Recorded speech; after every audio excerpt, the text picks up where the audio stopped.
For a split second, even Jason Miller wasn't sure. Maybe, if Vivien could have worn a wedding dress, she would have been this beautiful. More than that. Softer, kinder than Brooklyn could ever be. The thought was a ghost, there and then gone, banished from his mind. He and Vivien were an impossibility now. The only thing that was real was the woman in the wedding dress walking toward him, her eyes bloodshot, a fragile, crazed thing moving through a nightmare of her own making. Jason, I'm here. I came to marry you. Brooke's gaze was locked on him, her half-lidded eyes a web of red veins and crystalline tears. It was a look of pathological obsession.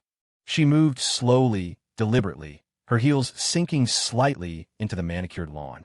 Then, she held out her hand. Jason, you didn't believe me when I said I loved you, did you? Well, here's your proof. Can we please stop fighting? She reached him, lifting the hem of her gown as a stunning, broken smile stretched her red lips. Her voice trembled, but it was laced with a desperate plea. Come home with me, please? Stop this. I don't need anyone else. I only want you. Just say you'll come home with me, and I'll marry you right now. Didn't you used to say that's all you ever wanted? She took his hand, her small fingers surprisingly strong, and pressed it against her heart as if to prove its sincerity. A ripple of murmurs and gasps went through the crowd. So, Jason Miller was simping for two psychos at once? The guy had guts, you had to give him that. And Brooklyn, the infamous mad dog of New York's elite, known for her pride and for looking down on everyone, was actually humbling herself? All those rumors about Jason being her simp evaporated in an instant. Phones were already out recording. This was premium gossip. Who called Jason Miller a simp? The man was a legend. A guy who chases one girl is a simp. A guy who chases a dozen is a player. But a guy who has the goddess chasing him back, that was the final boss. Look what he'd done to their untouchable queen. Clara's expression hardened into something dangerous. Jason stood frozen until Brooke's next words hit him like a physical blow.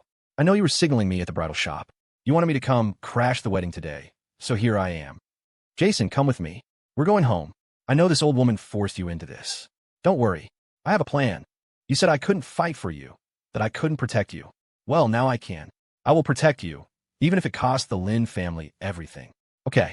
Her scarlet-rimmed eyes were desperately sincere as she squeezed his hand, her voice a fervent vow. She was completely unhinged. Jason's mouth twitched. He could feel Clara's gaze on his back, a sudden spike of murderous intent. Husband, Clara's voice was deceptively soft, a chilling whisper that carried no emotion at all. Is that what happened? You and she conspired at the bridal shop. Her face was a frozen mask, her eyes boring into him. A wave of cold washed over Jason, a chill that crawled right up his spine. Honey, she's making it up. When did I ever signal you? Brooke, that's slander. I'm a married man. You can't just say things like that. Jason's scalp prickled with panic. Miss Lynn, I think you misunderstood, he said, turning to Brooke with a pained, serious expression. What I said at the bridal shop was that I was getting married. That from now on, we go our separate ways. No more connection. The words, no more connection, seemed to trigger something in her. Brooke erupted. I don't believe you. You were in love with me for a whole year. You can't just have no feelings. Jason, you're a liar. A filthy liar. You still love me, don't you? Say it. Her eyes were blazing as she searched his face, desperate for any flicker of the old affection. But all she found was distance. I'm sorry, Miss Lynn. I thought I made myself clear. We broke up. My wife is Clara Sterling, Jason said, his voice flat and resolute. For that year we were together, you never once took me seriously. And I got tired. So I hope that from now on, you will stop interfering in my life and my wife's life. He looked straight at her, his words final. He hadn't wanted to be so cruel, but he knew that without it, she would never let go. And right now, he absolutely could not afford to provoke Clara. Hearing his cold, clean break, Brooke finally understood. Somewhere along the way, without ever realizing it, she had lost the boy who once had eyes only for her. Fine. A bitter, beautiful, and utterly devastated smile crossed her lips. No more connection. Your wife. Fine. Dressed in white among a sea of flowers, her slender frame swayed as if she might collapse. A single tear traced a path down her cheek. The wind caught her dark hair, making her seem entirely separate from the world around her, an image of tragic beauty. Jason's hand instinctively twitched, wanting to steady her, but he forced it down. Clara saw his restraint and seemed to relax, a wave of warmth spreading through her. She stepped closer, taking his hand and leaning against his shoulder. Good, Brooke whispered, as if that simple gesture of affection was a knife in her heart. Since you won't come with me, she suddenly screamed, her voice tearing through the quiet moment. Then I'll just kill her first. She whipped out a handgun, pointing it directly at Clara's forehead. Her eyes were twin pools of crimson, filled with a consuming madness. The sudden appearance of the gun sent a shockwave of screams through the guests. The wedding descended into chaos. Jason was stunned. "Brooke, what are you doing? Are you insane?" His sharp rebuke only fueled her frenzy. "What?" she shrieked. "Are you worried about her? Do you love her now? Jason, is that why you stopped loving me? Because you fell for her? If I kill her, you can go back to loving me, right? Don't worry, I won't hold the past against you. I'll kill her, and we can run away, do whatever we want. I'll do anything with you, anything you want." Okay. Brooke's tear-streaked face was a mask of insanity, mixed with a pitiful, desperate plea. Her chest heaved with ragged breaths, and her tone wasn't a threat, but a beg. She was begging him. Jason's expression was a storm of conflict. He never imagined Brooke's feelings for him ran this deep, this destructive. In the audience, Evan Sterling and Robert Miller were frozen, their plans completely derailed. They watched the panicked crowd scatter, their faces twitching. Seriously? Brooke Lynn is trying to steal our kill? They had been ready to make their move, and she'd beaten them to it. How embarrassing was that? Clara's grandmother was frantic, grabbing Ava's arm.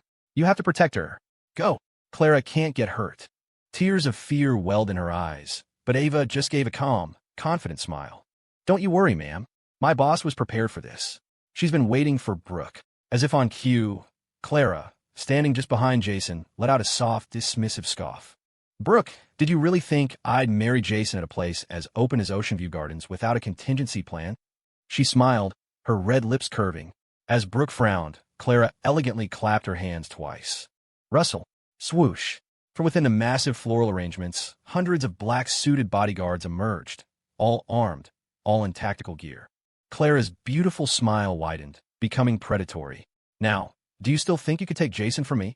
Forget that he doesn't want to go with you. Even if he did, do you honestly believe you could walk out of here? Brooke, it seems your meticulously planned wedding crashing is a spectacular failure."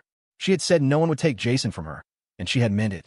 She had even prepared for the possibility that Jason was in on it, that he planned to escape with Brooke. Of course, if that had been the case, she would have had his legs broken, or perhaps injected him with a muscle atrophy agent, a punishment to ensure he would stay by her side forever. She didn't want to do that. Thank God. Thank God he wasn't part of Brooke's plan. She was deeply, deeply satisfied. Jason, however, felt a wave of cold dread. Holy shit, I almost walked right into that trap. He knew Clara would be prepared, but not like this. These weren't just guards, they were a private army. Not even a fly could escape this place. Any hope he had of running vanished. Brooke's face was grim. "Clara, you're the same as always. A calculating bitch. Actually, I never thought for a second you wouldn't be prepared. In that case," she hissed, "let's all just die here together." With a wild laugh, she produced a small remote detonator, her face a mask of pure madness. "I knew I couldn't outsmart you, so I found a group that plays in your league. They planted explosives all over Ocean View Gardens. The second I pressed this button," her voice turned dreamy, "everything will be gone, vanished, the blood mixing with the flower petals. It will be beautiful, don't you think?" She laughed again, a high, unhinged sound. The guests, who had just started to calm down, erupted into full-blown panic. "Bombs! There are bombs here. Miss Sterling, this is outrageous. Didn't you have security sweep the venue? Are we all going to die here with you? Miss Lynn, please be calm. Mr. Miller, what are you waiting for? Just tell her you'll go." These were the richest people in the city, and they valued their lives above all else. Their carefully constructed facades of pride and dignity shattered as they scrambled like headless chickens. Bianca Sterling and Dr. Hannah Chun exchanged glances. "So, Brooke was the one who approached headquarters for a partnership yesterday," Bianca murmured, a flicker of understanding in her eyes as she watched the drama on the stage. Whatever the method, at least Clara was being challenged. Her feelings were a tangled mess. She didn't want her uncle to end up with her aunt, but she didn't want him with Brooke either. It was all her fault for not being powerful enough. Bianca clenched her fists, a new resolve hardening inside her. Hannah Chun, meanwhile, had been observing everything, and a realization dawned on her. Based on what Brooke said, Jason was being forced to marry Clara? Even though Jason denied it, his hesitation during the ceremony, the frantic blinking she'd seen at the Sterling estate entrance. It all clicked. He was in trouble. He really was a victim in all this. The light of hope returned to Hannah's eyes. Nearby, the matriarch couldn't take the stress. Her eyes rolled back and she collapsed. "Oh my God, Someone get the matriarch to a hospital. Ava cried out. Nobody moves. Brooke shrieked, her expression wild. The gun once again trained on Clara. Anyone takes another step, and I press the button. We all die together. Brooke, what the hell do you want? Clara's face finally darkened with rage as she saw her grandmother unconscious on the ground. She hadn't expected Brooke would go this far, breaking all the unspoken rules of their world to partner with that kind of organization. What do I want? Clara, you know damn well what I want, Brooke screamed, her nerves stretched to their breaking point. Tell your guards to stand down. Let me take Jason, and for 10 minutes, no one is to leave this venue or follow me, or I press it. Her eyes were blazing red, tears still streaming down her face as she yelled, teetering on the brink of a total breakdown.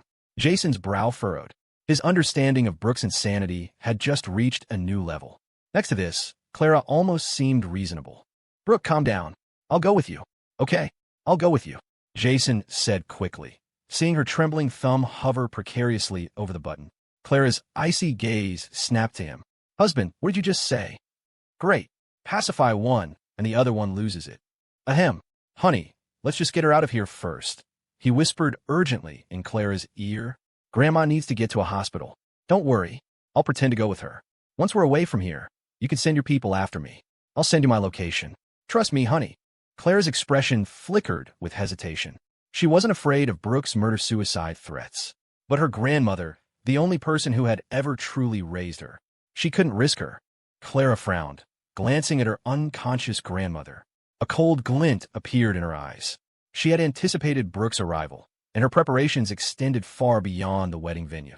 Every airport, train station, and bus terminal in New York City was already being monitored by her people. Even if Brooke got Jason out of here, she would never get him out of the city. As long as they were in New York, they were in her grasp. All right, be careful, husband, and remember to send me your location, Clara said, her compliance surprisingly swift. She even reached out and smoothed his collar with a wifely tenderness. Something about it felt wrong to Jason, but he couldn't put his finger on it. He just nodded with an awkward smile and walked toward Brooke. His eyes, however, lingered on Clara. Don't look at her, Brooke hissed, nearly losing it at their tender farewell. She grabbed Jason's head and physically turned it away from Clara. Jason's jaw tightened. He couldn't even look. The mind of a psycho was truly a mystery. You're smart, Clara. You'd better keep your promise. 10 minutes, no one follows, or I'll press the button, Brooke said, forcefully dragging him away, the gun still pointed at Clara and her people. She backed away carefully, her eyes wide and red, until they were clear of the venue. Get the matriarch to the hospital now, and have a team sweep this place for bombs. Disarm everything, Clara commanded, her face growing darker and darker as she watched them leave. The moment Jason was out of sight, regret hit her like a tidal wave. An overwhelming sense of loneliness washed over her, an ache so profound it was sickening. She had just gotten him back, and now he was being stolen away again. Ava, take a team and go after them. Now, if you don't bring Jason back to me in one piece, you're all fired, she ordered, her voice like ice. Without waiting for a response, she started running toward the exit.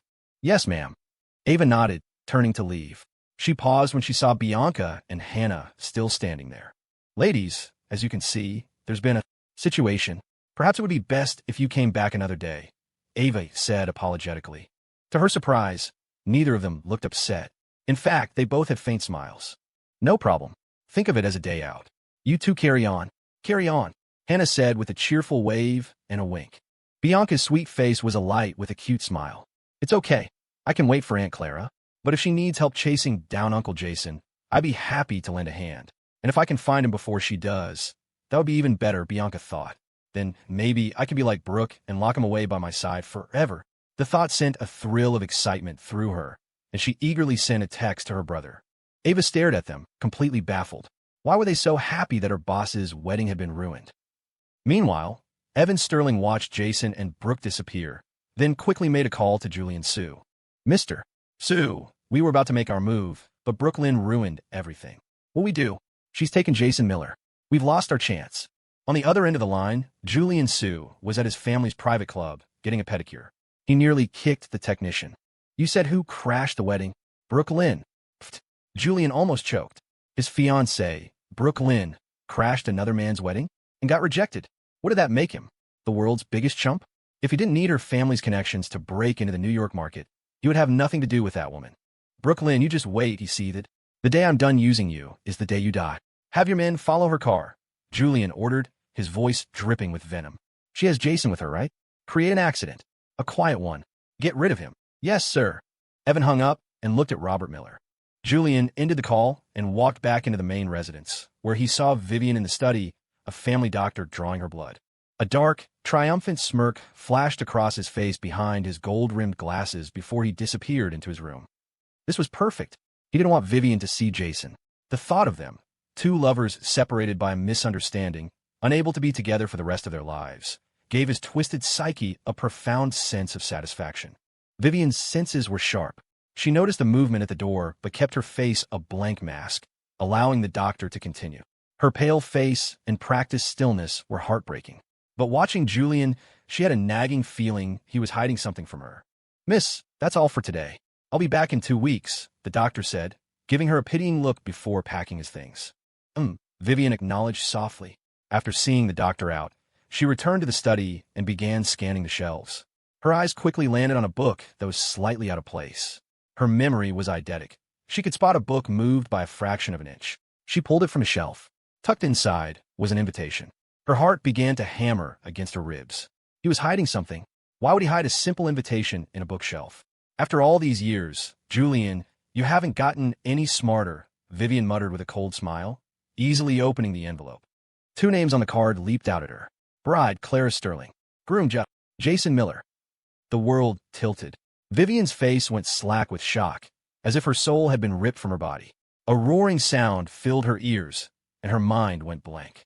Weakened from the blood draw, she swayed, the room blurring around her. Clara Sterling, head of the Sterling family. Her fiancé was Jason. How could this be possible? It's not possible. Vivien scrambled to her computer, her fingers flying across the keyboard as she searched New York City news. The headline hit her like a punch to the gut. Sterling heiress to wed Miller's scion in high society merger. Vivien's heart plummeted. An icy coldness spread through her limbs. He had really forgotten her. He had moved on and married someone else. She collapsed onto the chair, her eyes filling with a network of red veins. How could he forget what they had so easily?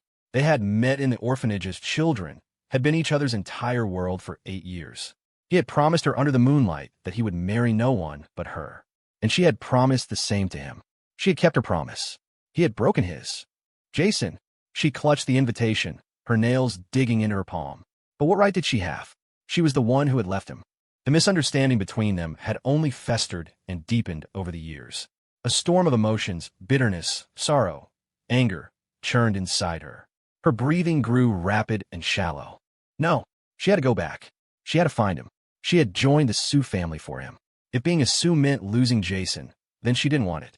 She didn't want any of the power she had fought so hard to gain. Book me a flight. Back to New York. Now. Yes, right now. Vivien's eyes were crimson, her voice trembling. No, she and Jason had lost each other once. She would not let him make this mistake. She had already missed a part of his life. She couldn't miss the rest of it. They were the ones who were meant to be together. How could he love someone else? Clara. Jason, why? Staring at the wedding photo on the screen, the two of them smiling, leaning against each other, a crazed, blood-red light flickered in Vivien's gentle eyes. Her fingernails scraped a long, deep scratch across the monitor. She whispered his name, a sound of disbelief and obsession. Vivien Sue had never cared about anything in her life. Not fame, not fortune. The only thing she had ever wanted was the boy who had walked with her through the loneliest years of her childhood. And Clara was born with everything. A princess in a castle. And now, she had effortlessly stolen the one hope Vivien had ever had. No, she would not allow it. No one would take Jason from her. Vivien's eyes slowly darkened into shadows. Back in New York. Get in. Get in the car. Brooke shoved Jason out of the venue, pushing him toward her red Ferrari. Brooke, are you crazy? Just stop this, please. Jason tried to reason with her, but she simply pressed the muzzle of the gun to his forehead. Are you getting in or not? She demanded, her eyes wild and bloodshot. Jason could see she was on the verge of a complete psychotic break. Besides, she had the gun. He said nothing and slid into the passenger seat. Where are we going? Somewhere no one can ever find us. We'll run away, be together forever. Brooke's gaze was fixed, determined. She jumped into the driver's seat and fired up the engine. A second later, she slammed her foot on the gas. The car shot forward like an arrow. They were heading for the Hudson Bridge, toward the airport. Holy crap, Brooke, are you insane? The sudden acceleration slammed Jason back into his seat. He grabbed the handle, watching in horror as Brooke, in a state of near-manic glee, pushed the speedometer to 120 and kept climbing. A light rain began to fall. On the bridge, the red Ferrari was a crimson blur, weaving through traffic. It drifted through turns, leaving phantom afterimages in its wake and throwing the other cars into chaos. The wind whipped Brooke's hair around her face. "Brooke, slow down. You're going to get us killed," Jason yelled, grabbing for the steering wheel. At this rate, Robert Miller wouldn't even need to do anything. Brooke's driving would kill them both. His attempt to grab the wheel ignited another spark of madness in her eyes. He was that desperate to get away from her, that eager to get back to Clara. Fine. She wouldn't let him have his way. And she had lied to Clara. She had never made a deal with any rival faction. There were no bombs. It was a bluff, a gamble on Clara's cautious nature, a gamble that was about to run out. She knew Clara would figure out soon and be right behind them. She had to get Jason away fast. "If you touch the wheel again, we die here together," she screamed, turning to him, her eyes red and filled with a terrifying resolve. He didn't love her anymore. What was the point of living? Maybe dying here with him wasn't such a bad idea. At least then, Jason would never be able to leave her. Even in death, their souls would be one. The more she thought about it, the more ecstatic her expression became. Jason saw the shift in her eyes, and a chill ran down his spine. You drive, Miss Lynn. Wherever you want to go, I'm with you. We'll travel the world. Just be careful." He let go of the wheel, swallowing hard. Jesus, this was like your buddy getting dumped and taking you out for a midnight joyride, only to mutter, "Life doesn't feel worth living anymore." One more wrong move, and he was convinced this psycho would drive them straight off the bridge to their deaths. "Sprite, where the hell is Robert Miller?" Jason subvocalized, desperate for an update. He needed a rescue. He couldn't spend another second with this lunatic. "Robert's in a ram truck, 800 meters behind you. It looks like he's planning to ram you." Sprite's voice echoed in his head. Jason's eyes lit up. "Are you sure?" "Positive. But Clara's team is closing in, less than 2 kilometers out. You need to get ready, Jason." He reached into his pocket, his fingers closing around the small vial. Hope surged through him. What a guy. What a great guy. He'd been looking for a way to fake his death and escape, and Robert was about to deliver it on a silver platter. He'd waited for this moment for so long. Freedom from the Sterlings, freedom from the Lynns. Calculate the distance and angle for Robert's impact. I need a trajectory that looks fatal but won't actually kill me. Report in real time. Jason narrowed his eyes, uncapped the vial, and popped a pill into his mouth. As he swallowed, he had one last thought. Does this thing have to be so damn big? The fake death pill was bigger than a Viagra, and it almost made him choke. The bitter taste dissolved on his tongue, and the effect was immediate. The howling wind, the roar of the engine, it all seemed to slow down. Thump, thump, thump, thump. He could hear his own heartbeat, loud and clear. The world swam before his eyes. Behind them, Robert Miller's truck was closing in fast. Brooke, consumed by her fantasy of escape, was completely oblivious. Then came the deafening blast of a horn. Honk, honk. Headlights flooded the rearview mirror, blinding them. Now, 2 inches toward the driver's side, 40-degree angle. Sprite, a genius with trajectory calculations, gave the precise command. From Jason's perspective, time seemed to crawl. The truck hit them with a deafening crunch. The Ferrari was thrown into a violent spin. Amid the smoke and screeching metal, a jagged piece of the truck's fender broke loose and flew straight at Brooke's head. She didn't have time to react, her eyes wide with terror, her face draining of all color. This was it. She was going to die. She would never be with Jason again. Helplessness, regret, and a bitter unfairness washed over her. And then, a solid form slammed into her, a man's broad shoulders shielding her, pushing her down. The piece of shrapnel tore through flesh and bone, embedding itself deep in Jason's chest. 2 kilometers away. What's Jason's position? How far are we? Clara, still in her wedding dress, sat rigidly in the back seat, her face a cold mask. Ava was pushing the car to its limit, but the GPS that representing Jason's car was still pulling away.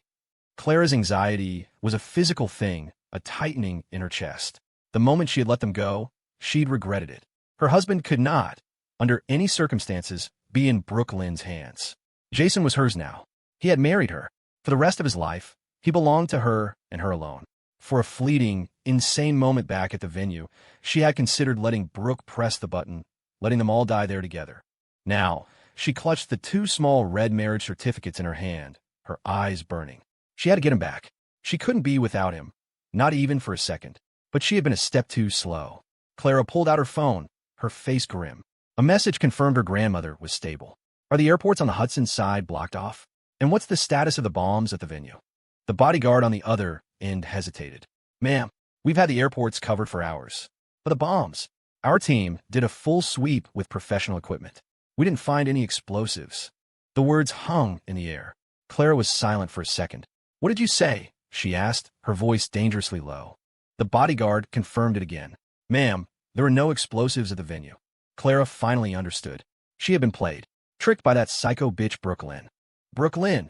Clara's roar was primal, filled with murderous rage. Faster! Catch them! I'm going to kill her. This was a new level of fury. She, Clara Sterling, had been outmaneuvered by Brooke. It was Brooke's simple, uncalculating facade that had fooled her. She never thought that Mad Peacock could be so devious. When she got her hands on Brooke, she was going to gut her. As Clara seethed, Ava, in the driver's seat, squinted at the scene ahead on the Hudson Bridge. Thick smoke was billowing into the air. Ma'am, it looks like there's been an accident up ahead. And I think that's Brooklyn's Ferrari. What? A sharp pain lanced through Clara's heart. A premonition of loss so intense it stole her breath. She looked up. The bridge was a chaotic jam of stopped cars. And there, smashed against a white pickup truck, was a mangled red Ferrari. Her heart skipped a beat. A strange heat pricked at her eyes, and a lump formed in her throat. Jason. Jason was in that car. Clara's eyes went red. Ignoring the wedding dress, the high heels, she threw open the car door and ran, stumbling toward the wreckage. Inside the Ferrari, Brooke's face was pale. Jason's hot blood was streaming from his chest, dripping onto her face, scarlet and sticky. She was in shock, staring blankly as he held her, shielding her, the metal shard embedded in his shoulder. His face was colorless from the pain, but his arms around her never loosened. His eyes held the same look they once had, but now it was layered with a grim finality. Brooke, this is the last time I'll protect you, he rasped, his voice broken. This whole thing, it was my fault. Now, I paid you back. What I owed you. From now on, we're strangers. He looked at her, his words coming in ragged breaths. He never should have used her as a replacement for another girl. It had driven her to this. He had to cut the cord, cleanly and forever. The pain in his chest was excruciating. Every word brought a fresh taste of blood to his mouth. Internally, he was cursing Sprite up and down. Some fake death. This chunk of metal just took half my life. But he knew it had to be this way. If he didn't make it look convincing, truly brutal, neither Clara nor Brooke would ever believe he was dead. They had to watch him die. Hearing his words, watching him cough up blood, Brooke finally snapped out of her daze. Panic seized her. Ja. His name caught in her throat. She couldn't speak. Tears, hot and uncontrollable, began to fall. But Robert Miller wasn't finished. Seeing that the first hit hadn't been enough, he reversed, then slammed on the accelerator, ramming them again. With a horrifying screech of tires and a bone-jarring impact, the Ferrari was sent tumbling over twice before it smashed through the bridge's guardrail. The car hung there, half on the bridge, half over the churning water below, teetering precariously. The mangled driver's side door flew open. Jason and Brooke were thrown against their seatbelts, on the verge of plunging into the river. Cough. Sprite. Is Clara's team here yet? Jason gasped, clinging to the car frame to keep from falling. He didn't need an answer. He saw her. A vision in a white wedding dress. Her beautiful face shattered with despair. Her eyes red as she ran toward him. Her bodyguards swarming the scene behind her. They were here. And behind them, he could see the flashing lights of the NYPD. His heart settled. Even if he fell now, the police and fire departments would get to him quickly. The rescue boats were already being deployed on the riverbank. His plan had worked. Now he just had to sell the ending. Jason! Jason! He saw Clara at the same time she saw him. Her scream was a raw, desperate sound. Jason's expression went blank. He whispered the words into the wind. I'm sorry, Clara, I can't marry you anymore. A love and a marriage born from coercion were not what he wanted. He, Jason Miller, was supposed to have his own life, not spend every day suffocating under someone else's control. As the words left his lips, he let go of the car frame. His body, already hanging precariously, plunged into the churning gray water of the Hudson. Brooke and Clara saw it happen, and a single, unified scream of anguish tore from their throats, their voices raw and broken. Jason. Seeing him fall, Brooke acted on pure instinct. Forgetting her own safety, She let go and leaped from the car, diving into the river after him. "Jason, no!" she shrieked, tears streaming down her face. The water was brutally cold. The impact knocked the wind out of her, nearly making her black out. Through the murky green depths, she could see his shape, not far away. His body, trailing a cloud of blood, was sinking slowly toward the riverbed. Ignoring the piercing pain that racked her body, Brooke swam desperately toward the figure she had once taken for granted, the man she now wanted back more than anything. He couldn't die. Jason could not die. The thought was a frantic prayer in her mind. She never imagined he would risk his life to save her. If that wasn't love, what was? If Jason died today, then she would die with him. On the bridge, Clara watched Brooke follow Jason into the river. She hiked up her wedding dress and lunged forward, ready to jump in herself. "Ma'am, no. You can't. Your body won't handle the shock. Ma'am, please, don't do this to yourself. I'm begging you," Ava cried, her own eyes red with tears. She threw herself forward and wrapped her arms around Clara, holding her back. "Let me go," Clara screamed like a wild animal. "Jason, Jason." She struggled, but Ava held on with desperate strength. Clara's body went limp, all the fight draining out of her. Her eyes were fixed on the spot where Jason had disappeared. Something hot and wet streamed down her face. Tears. She swayed, her legs giving out, her mind a roaring void. The world tilted, and she nearly fainted. "Ma'am," Ava cried, struggling to hold her up. Just then, a crazed voice cut through the chaos. It was Robert Miller. "Ha ha ha. You got what you deserved, you little bastard. You think I didn't know you were behind my son's death? I finally got you. Son, did you see that, Leo? Dad got revenge for you." Robert stumbled out of his truck and ran to the edge of the bridge, laughing and crying as he stared at the water where Jason had fallen. His mental state was clearly unstable, his eyes vacant but filled with a deep, hidden hatred. The arriving police and firefighters took in the scene, their expressions a mixture of confusion and disgust. An uncle trying to murder his own nephew. It was sickening, but their focus wasn't on him. "We need divers in the water. Now, let's go, people, move." No one paid any attention to Robert Miller, but Clara did. Slowly, she straightened up, the tears in her eyes freezing over, replaced by a glacial, murderous calm. Her gaze fell on Robert. This wasn't the first time. The Miller family had come after her man, again and again. Before, when she and Jason had just started their arrangement, she'd had her doubts about him and hadn't paid it much mind. That had been a mistake. An opening for Robert to hurt Jason. Clara's eyes turned to ice. Tie him up. Cut him a few times. Then throw him in the river. Let the fish eat him. The words left her red lips without a trace of emotion. The beautiful, aristocratic woman was gone. In her place was something cold and terrifying. "Yes, ma'am." This time, Ava's response was immediate and fierce. She shot a dark look at several bodyguards. What are you doing?" Robert's eyes widened in terror as the large men advanced on him. "Help! Help me! MMPH!" He tried to scream, but the rescue workers were focused on the river. They didn't see him. A hand clamped over his mouth, and his arms were bound behind him. In his terrified, desperate eyes, they saw his last moments of hope fade as they dragged him away. Ava personally took a knife and plunged it into his chest. "I should have killed you last time, you old bastard, if it wasn't for that busybody from the Lynn family." Her expression was cold enough to freeze blood. Her boss had a chance at happiness, and this old fool had ruined it. And Jason, he was a good man. He had saved her boss's life. Not satisfied, Ava stabbed him again, twice, then handed the knife to a guard. "Give him a shot of adrenaline so he doesn't pass out. If you have to, put an oxygen mask on him. I want him awake when the fish start biting." Her boss didn't deal with such filth. That was her job. In the icy water, the impact had nearly knocked Jason out for real. But the fake death pill was working, flooding his system. His eyelids felt impossibly heavy. In the last second before he closed them, he saw Brooke, her eyes red, swimming toward him. Huh? Seriously? This woman is insane. He jumps off a bridge, and she still won't let him go. Was she planning to recover his corpse and entomb it with her? The thought was horrifying. Then, thankfully, he saw the blurry outline of an NYPD diver. "Officer, help! There's a psycho down here." He couldn't struggle. His eyes closed. He'd never taken a drug like this before. He hadn't realized it would mimic a near-death state so perfectly. He was forced to be still, but he could still vaguely sense his surroundings, could hear distorted sounds.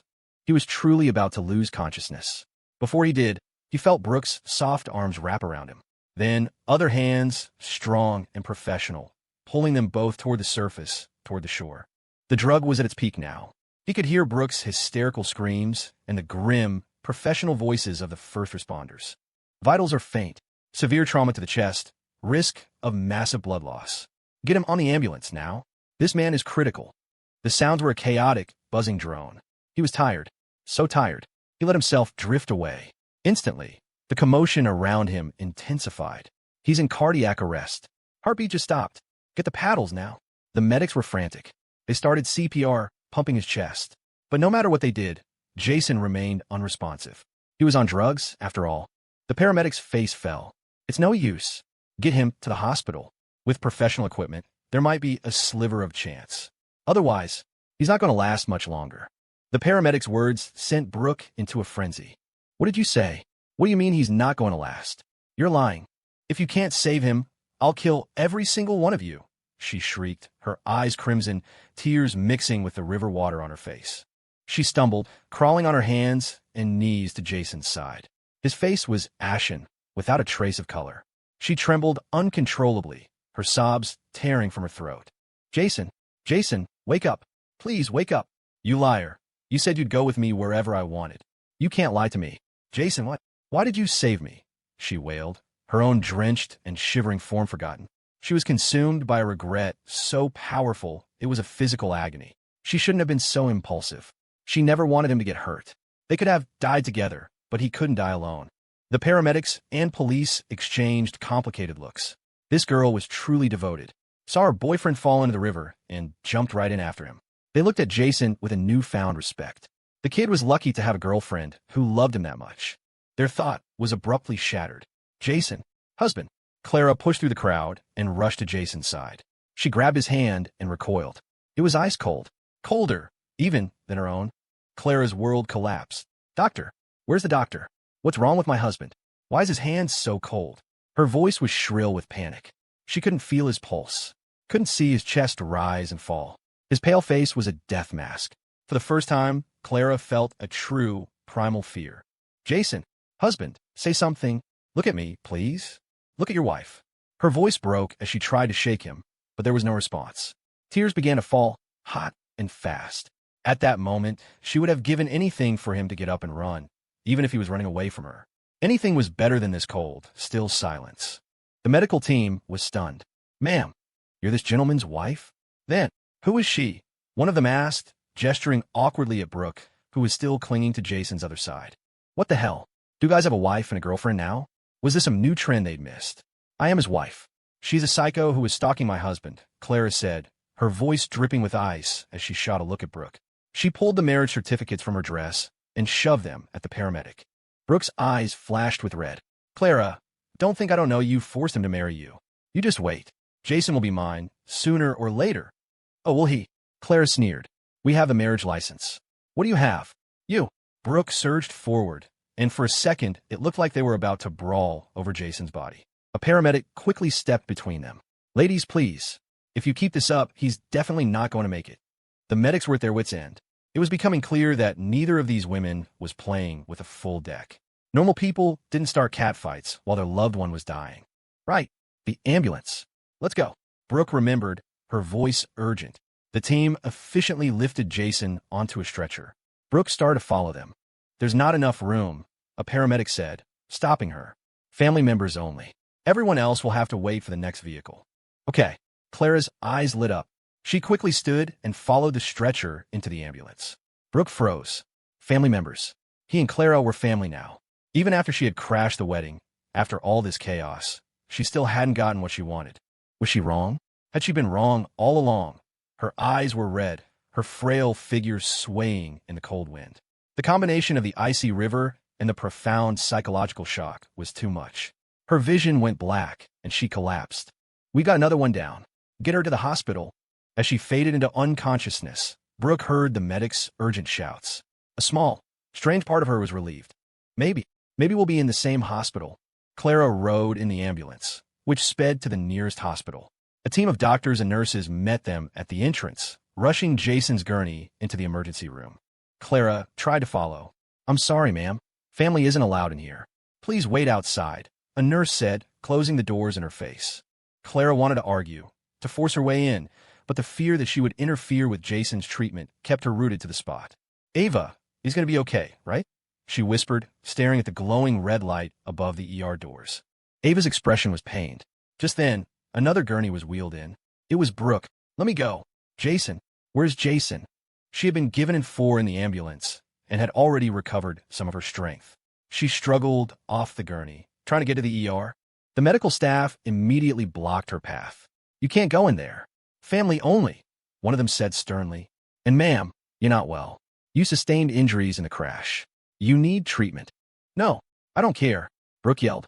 Clara, standing nearby, had finally had enough. "Brooke, he's in this state because of you. How much longer are you going to torture him? If he dies today, you will regret it for the rest of your life." Her voice was like shards of ice, and the words struck Brooke deep in her soul. He's going to die." Brooke stared at the ER doors, her voice a trembling whisper.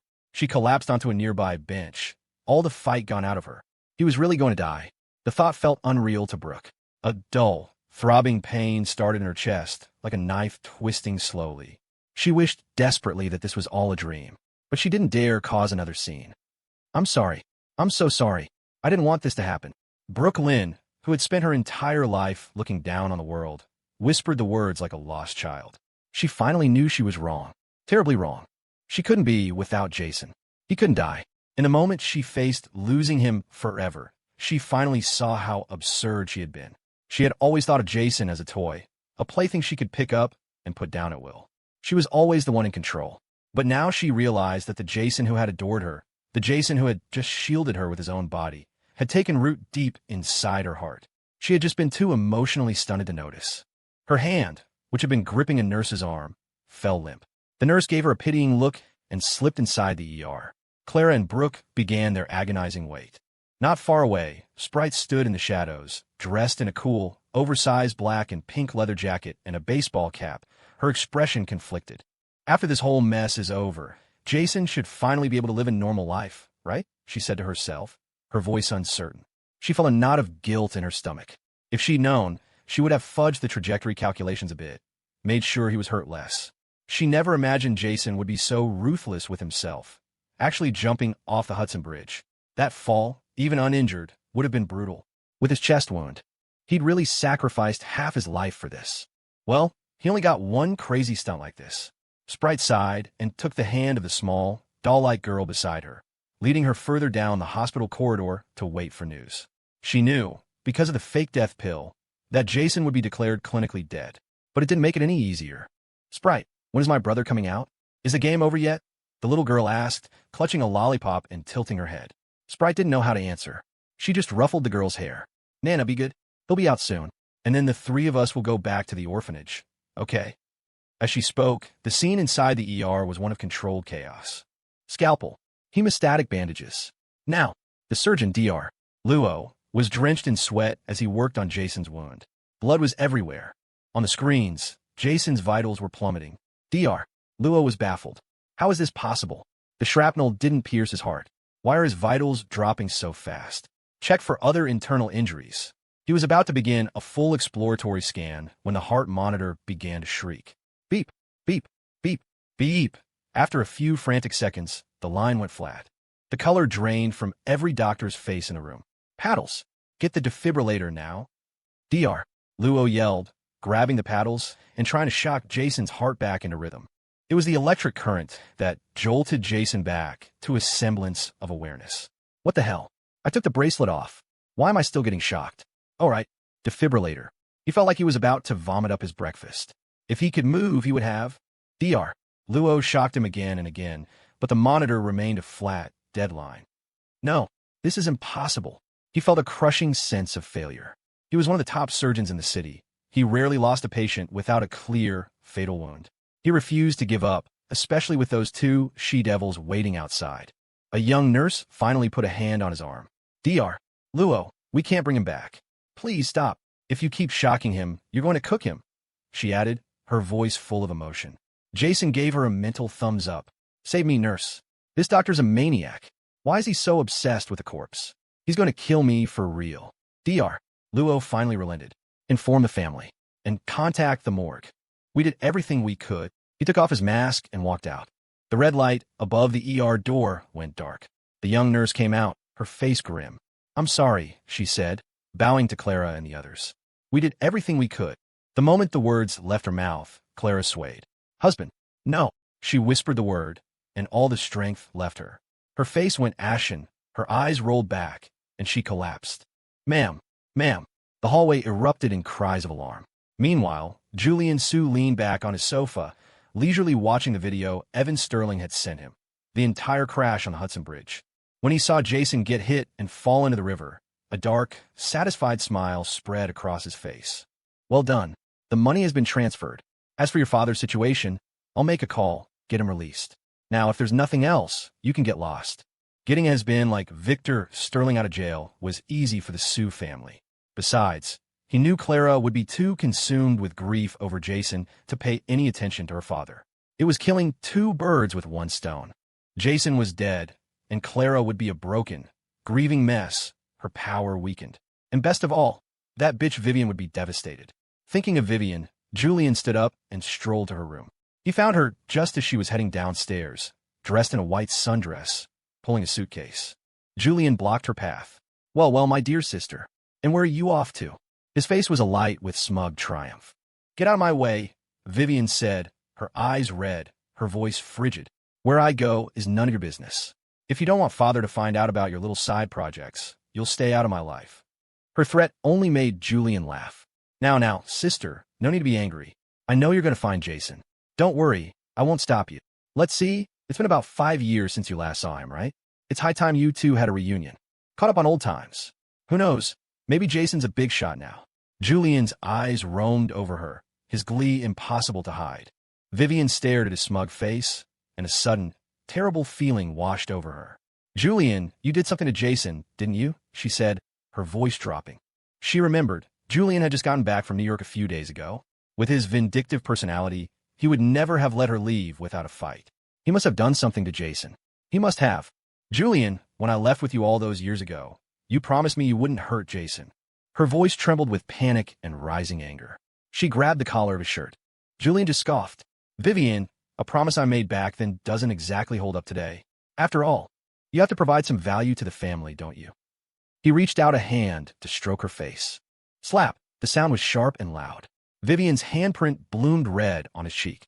"Julian, if you have a death wish, I will be happy to grant it when I get back to New York. After I find Jason, I will come back here and kill you with my own 2 hands. And if one hair on his head is harmed, I will make every single person in the Sue family pay for it." Vivien's gentle face was transformed into a mask of cold, murderous fury. It was the first time she had ever shown this side of herself to the Sue family. Because Jason was her one and only weakness, her one untouchable line. With that, she grabbed her suitcase and stalked out of the house, leaving Julian standing there, his face contorted in a silent, furious snarl. Back at the New York hospital, when Brooke heard that Jason was dead, her mind fractured. "I don't believe it. It's not possible. It's absolutely impossible. Jason. She broke free from the people holding her back and tried to storm the ER, her voice a raw, weeping shriek. Dr. Luo, who had just changed into his street clothes, blocked her path. "Miss Lynn, please. You and Miss Sterling have my deepest condolences. But this is a restricted area. You can't go in." He recognized her. As a member of the Luo family and Kinsey's cousin, he knew all about Brooklyn. He knew her reputation for being wild and untamable. To see her like this, broken over a man, he had to admit he was impressed by the guy in the ER. It took a real man to handle 2 women this crazy. Dr. Luo, I'm begging you, save him." To his utter astonishment, Brooke grabbed his arm, her pleas dissolving into sobs. "He can't be dead. He promised he would love me forever. How could he be dead? I'm begging you, please, save him." Dr. Luo was stunned. "Miss Lynn, please stop." Our diagnosis was conclusive. He was at a complete loss. Just then, the gurney was wheeled out of the ER, a white sheet covering the body. "Ladies, the deceased should be treated with respect. Please make arrangements for the burial as soon as possible," a nurse said, nodding to them gently. Brooke froze. Under that white sheet was Jason. Lifeless. Still, the vibrant energy he used to have, the way he used to follow her around, was gone forever. A lump of acid formed her throat. "Jason, get up. I forbid you to lie there like that. Get up. You liar, I want a blueberry pie. Go make me one." She yelled, her voice trembling. As she yelled, her words dissolved into choked sobs. Jason, please get up. I'm sorry. I'm so sorry. I never knew it would be like this. If you just get up, I promise I'll never force you to do anything again. Okay, get up. Say something. She was like a lost, guilty child.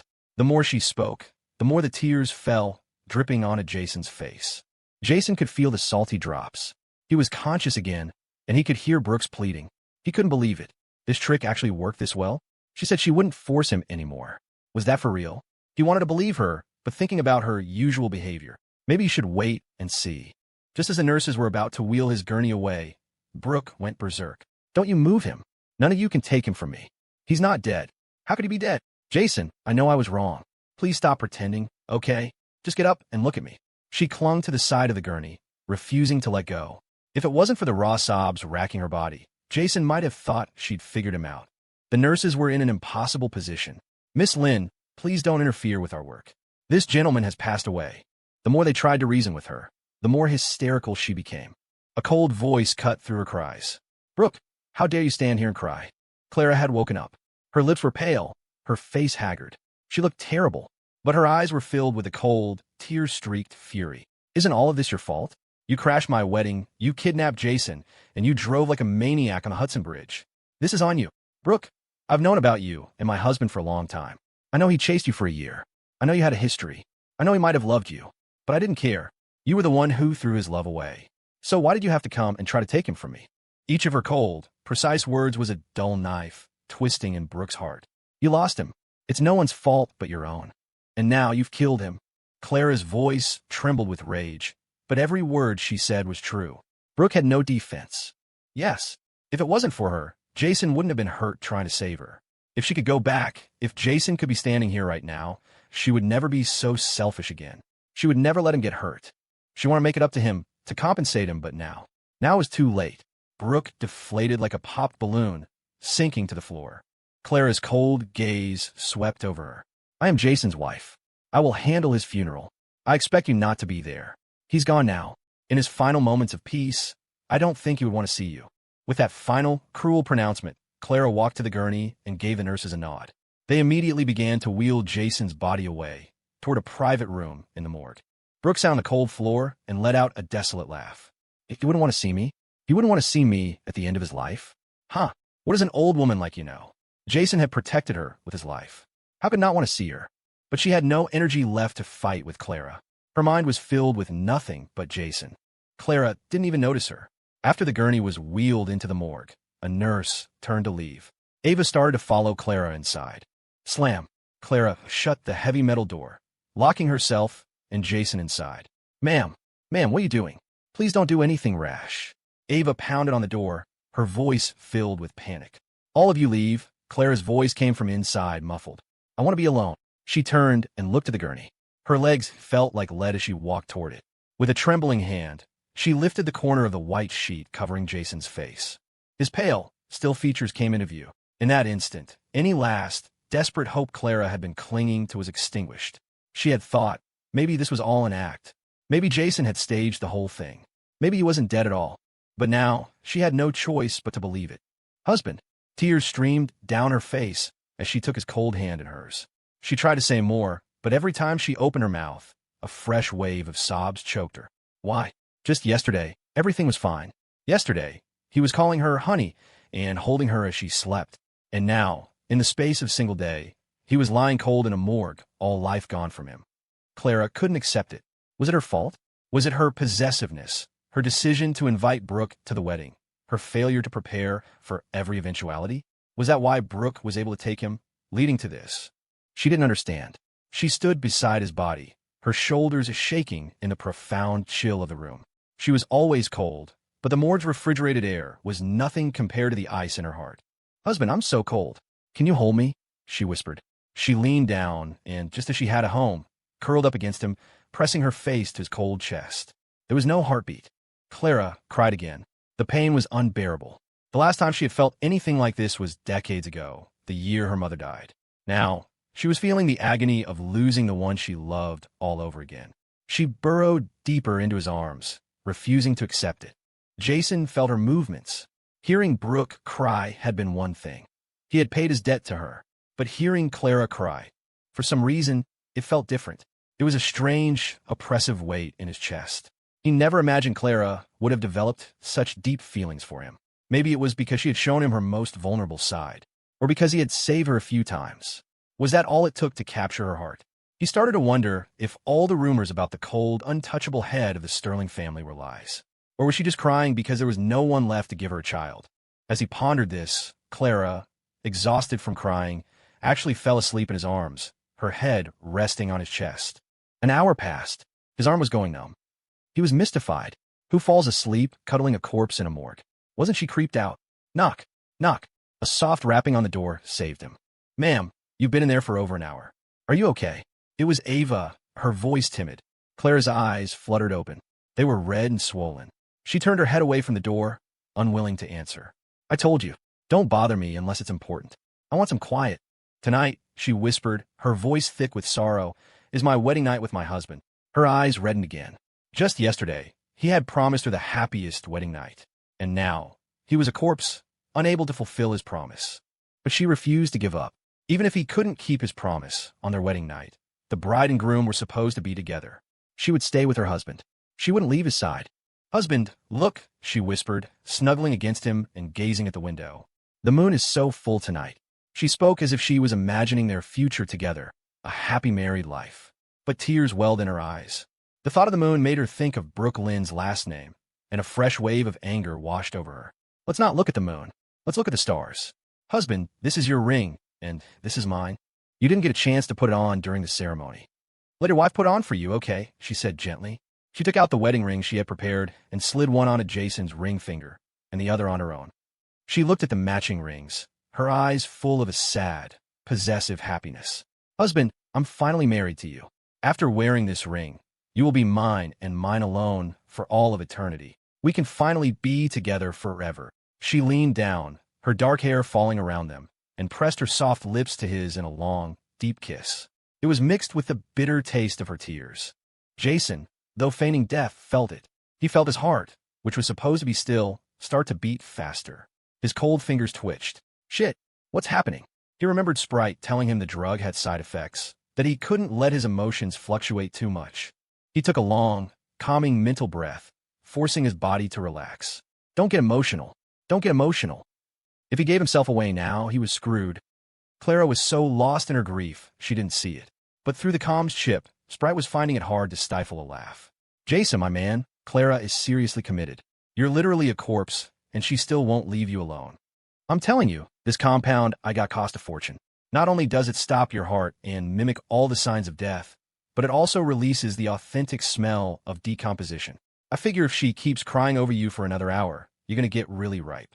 Sprite chuckled to herself. She had to hand it to Clara. The woman had stamina. This was true love.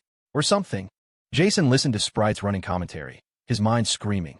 He couldn't speak, so he was forced to endure her monologue. I did some digging, Sprite continued, her tone shifting. The car crash, it was definitely orchestrated by someone in the Sterling family. And in the last couple of days, Julian, Sue has been in frequent contact with Evan Sterling.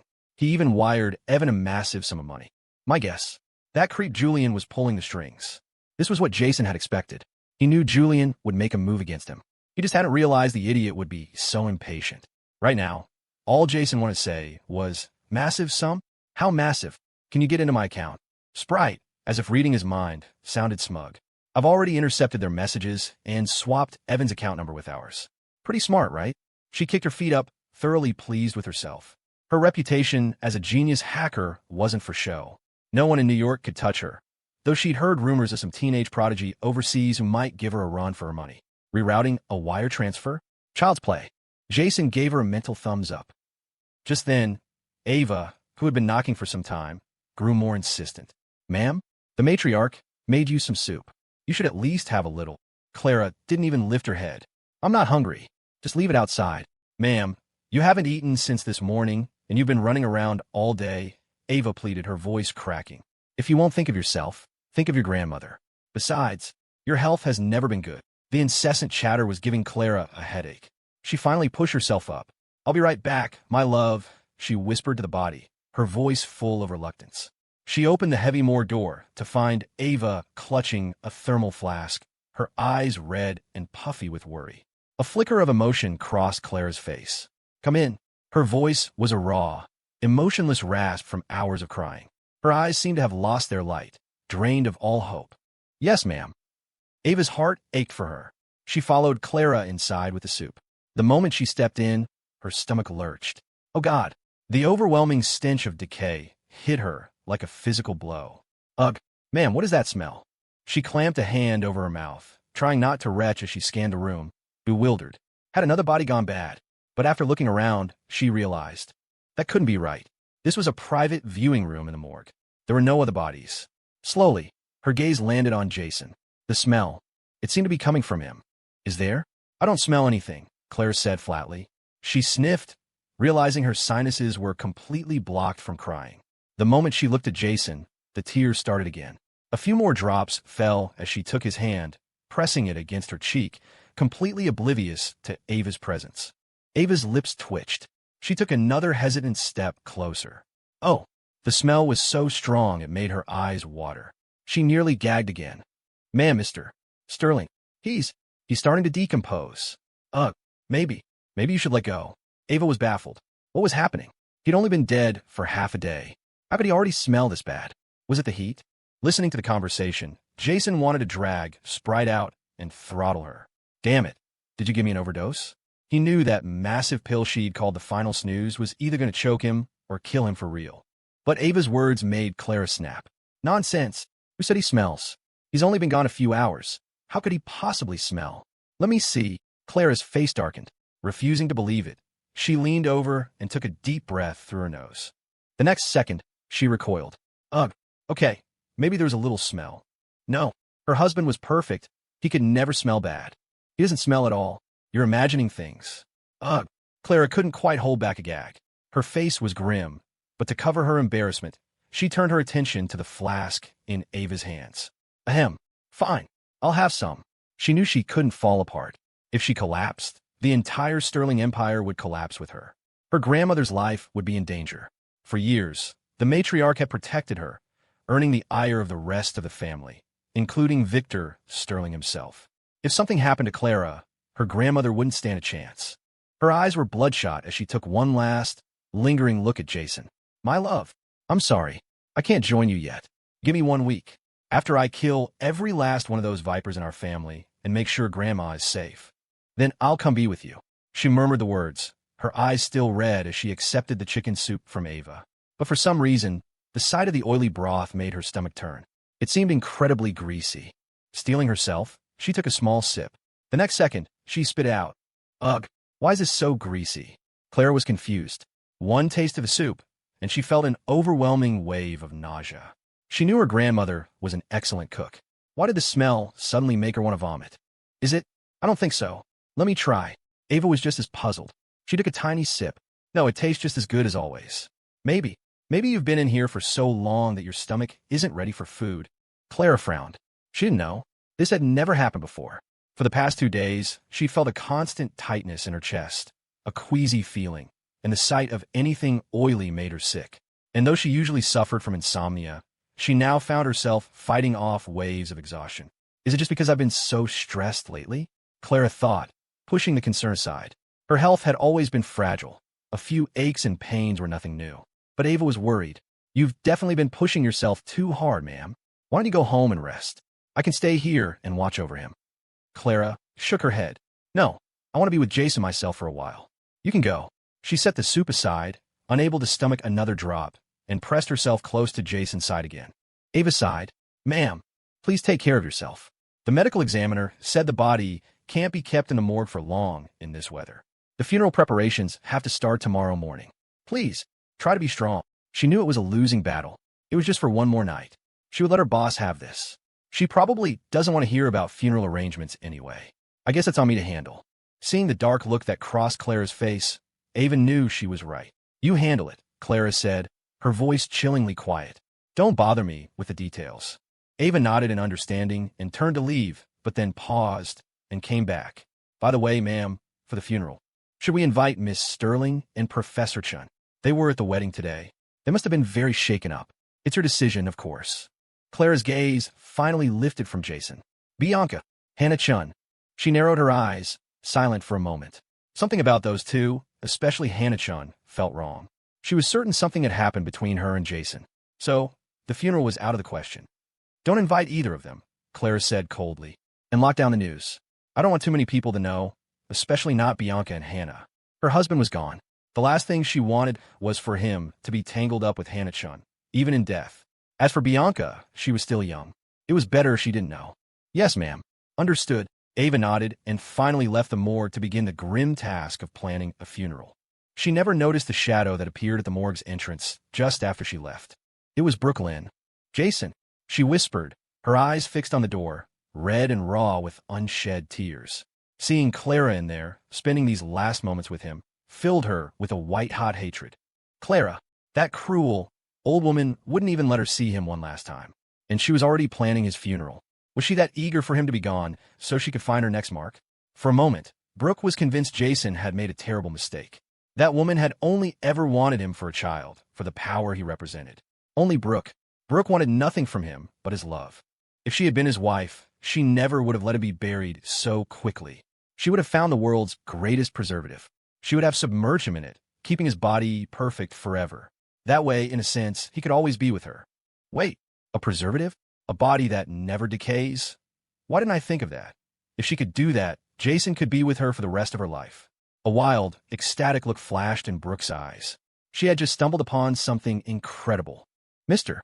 Lee was still standing beside her, trying to reason with her. Miss Lynn, please, let's just go home. Jason Miller is dead. You can't bring him back. Whatever obsession you have, it's time to let it go. If you really like his type, after you go through with a merger marriage, I can find you another one. It's normal for people from powerful families to have a little fun on the side. He spoke patiently, no longer in a rush. After all, Jason wasn't coming back. His words, however, had the opposite effect. Brooke shot up as if jolted by electricity. Who says you can't bring the dead back? You're wrong. Jason dies when I say he dies. If I don't want him to die, no one can make him. Not even himself? I have a plan. Brooke stared at the morgue, a strange, green light glinting in her eyes. She was going to take him. She was going to take Jason and preserve him in formaldehyde. Mister. Lee shuddered. Miss Lynn, what are you planning to do? What do you think?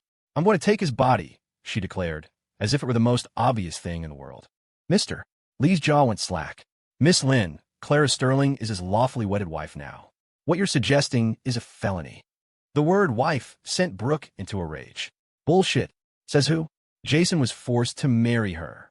In love, the one he doesn't love is the real outsider. The last thing he did before he died was protect me. What does that tell you? It tells you he loved me most. Enough talk. Are you going to help me or not? She demanded, hands on her hips. Her passionate, twisted logic left Mr.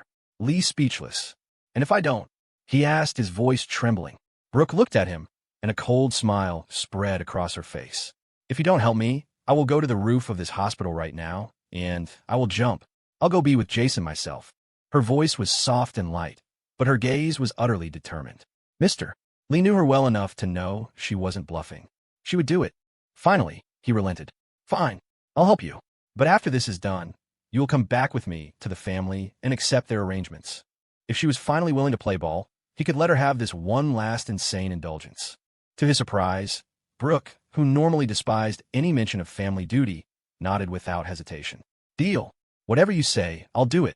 After all, she thought to herself, with Jason gone, what's the point of living anyway? Her plan was simple. Once she had Jason, she could die with him. They would be preserved together in formaldehyde, a perfect, tragic work of art, bound in death forever and ever. How could that not be happiness? A dreamy, faraway look filled her eyes. Mr. Lee, completely missing the dark turn of her thoughts, felt a surge of emotion. Miss Lynn, you've finally grown up. You're finally thinking of others, he said, secretly wiping a tear from his eye. At the old Sterling family mansion. Mom, give me the card. I need to get Dad out of jail. Evan Sterling, fresh off his call with Julie and Sue, burst into his mother's bedroom without knocking. He froze at the scene before him. Wong, the family butler, was sitting on his mother's bed. His mother, her face flushed, was in her nightgown. It didn't take a genius to figure out what had been happening. Evan, you should have knocked. His mother stammered, mortified. Evan's initial shock morphed into a boiling rage, his face turning a deep, blotchy red. You old bastard, he roared. My dad's not even gone a day, and you're moving in on my mother. I'll kill you. He stormed into the adjacent study, grabbed a decorative katana from the wall, and charged back toward the butler. Wong scrambled off the bed, clutching his clothes, and fled in terror. I'm going to kill you, you fossil. Evan screamed, chasing him out of the room and through the mansion. Evan, you can't do this, his mother cried, running after them. The old Sterling mansion was thrown into chaos. Wong finally managed to escape out the front door, and Evan stopped, panting heavily. Mom, how could you do this to Dad? He spun around, grabbing his mother by the collar of her nightgown, then shoved her away in disgust. Give me the bank card. I'm going to bail out Dad. And you better be done with that old creep, or I'll have Dad deal with him when he gets out. Still fuming, Evan held out his hand. His mother had always managed his savings, so apart from his personal spending account, she held his main debit card. His mother's face was pale with fear, tears streaming down her cheeks. Son, Mr. Wong is a good man. Her words only fueled his anger. He kicked the wall beside her, stormed into the bedroom, and started tearing the place apart looking for the card. All he could think about was getting his father out and solidifying his own position in the family. Found it. Evan's face lit up in triumph. He immediately tried to wire the money. A message popped up on his screen. Transfer failed. Insufficient funds. He froze. He tried again, convinced it was a mistake. Insufficient funds. He checked the balance. There was just over $1 million, his own savings. The $50 million wasn't there. Did Julian not send it yet? Evan wondered, sending a quick, confused message. The reply came back instantly. A single word. Idiot. Attached was a screenshot of a completed wire transfer. Evan's blood ran cold. He saw his name, the correct amount, but the account number was different. He distinctly remembered checking it over and over. It couldn't be wrong. Son of a bitch. Someone set me up. My $50 million. My money. Evan roared, sweat pouring down his face. The next second, his phone screen went black. A few lines of text appeared in stark white. Apologies. In light of your scumbag behavior, this device is now infected with a Trojan. We suggest a payment of $50 million to resolve this issue. Please remit to account number 2373. It was the same account number from the screenshot. Motherfucker. Evan let out a string of curses, his voice echoing through the house. His mother watched, terrified. Son, what's wrong? She tried to approach him, but he was in a blind rage. Get away from me. Don't touch me, you filthy. He shoved her hard. He heard a sickening thud. Ah! His mother screamed as she lost her footing, tumbling down the grand staircase. She rolled over and over before landing in a growing pool of blood at the bottom, completely still. Evan stared, his rage turning to ice. The next morning, news that Evan's mother had been critically injured and hospitalized reached Clara in the morgue. She had spent the entire night there, curled up beside Jason's body, her own skin now as cold as his. The news barely registered. Keep an eye on them, she said, her voice flat. Her eyes, red and swollen, never left Jason. After his funeral, it's time to clean house. Yes, ma'am, Ava said with a sigh. I've arranged for the service at the estate cemetery. It's a beautiful spot, so you can visit him whenever you like. The matriarch is waiting for you downstairs at the hospital. The service is about to begin. Perhaps you should go back with her and have something to eat first. Clara looked at Jason and shook her head. No, I'll go with him. But ma'am, you should at least change, Ava pressed gently. You're still in your wedding dress. It's not practical, and I'm sure Mr. Sterling would want you to look your best at his funeral. She glanced at the once pristine white gown. After a day of running to the river and chasing after Jason, it was stained and torn. It broke Ava's heart to see her boss, who was normally so meticulous, in such a state. Fine, you're right, Clara relented, her resolve softening at the mention of Jason. Yes, he would want her to look beautiful for him. Meanwhile, on the gurney, Jason was listening to Sprite's gleeful report. Dude, you should have seen Evan Sterling's face. It was epic. I've got the security footage. I'll show it to you later, Sprite said between crunches of potato chips. She had hacked the mansion's cameras and watched the whole drama unfold. The chaos, the meltdown. It was primo content. Just imagine when Victor Sterling finds out. He's going to skin that butler and Evan's mom alive. Jason's lips twitched.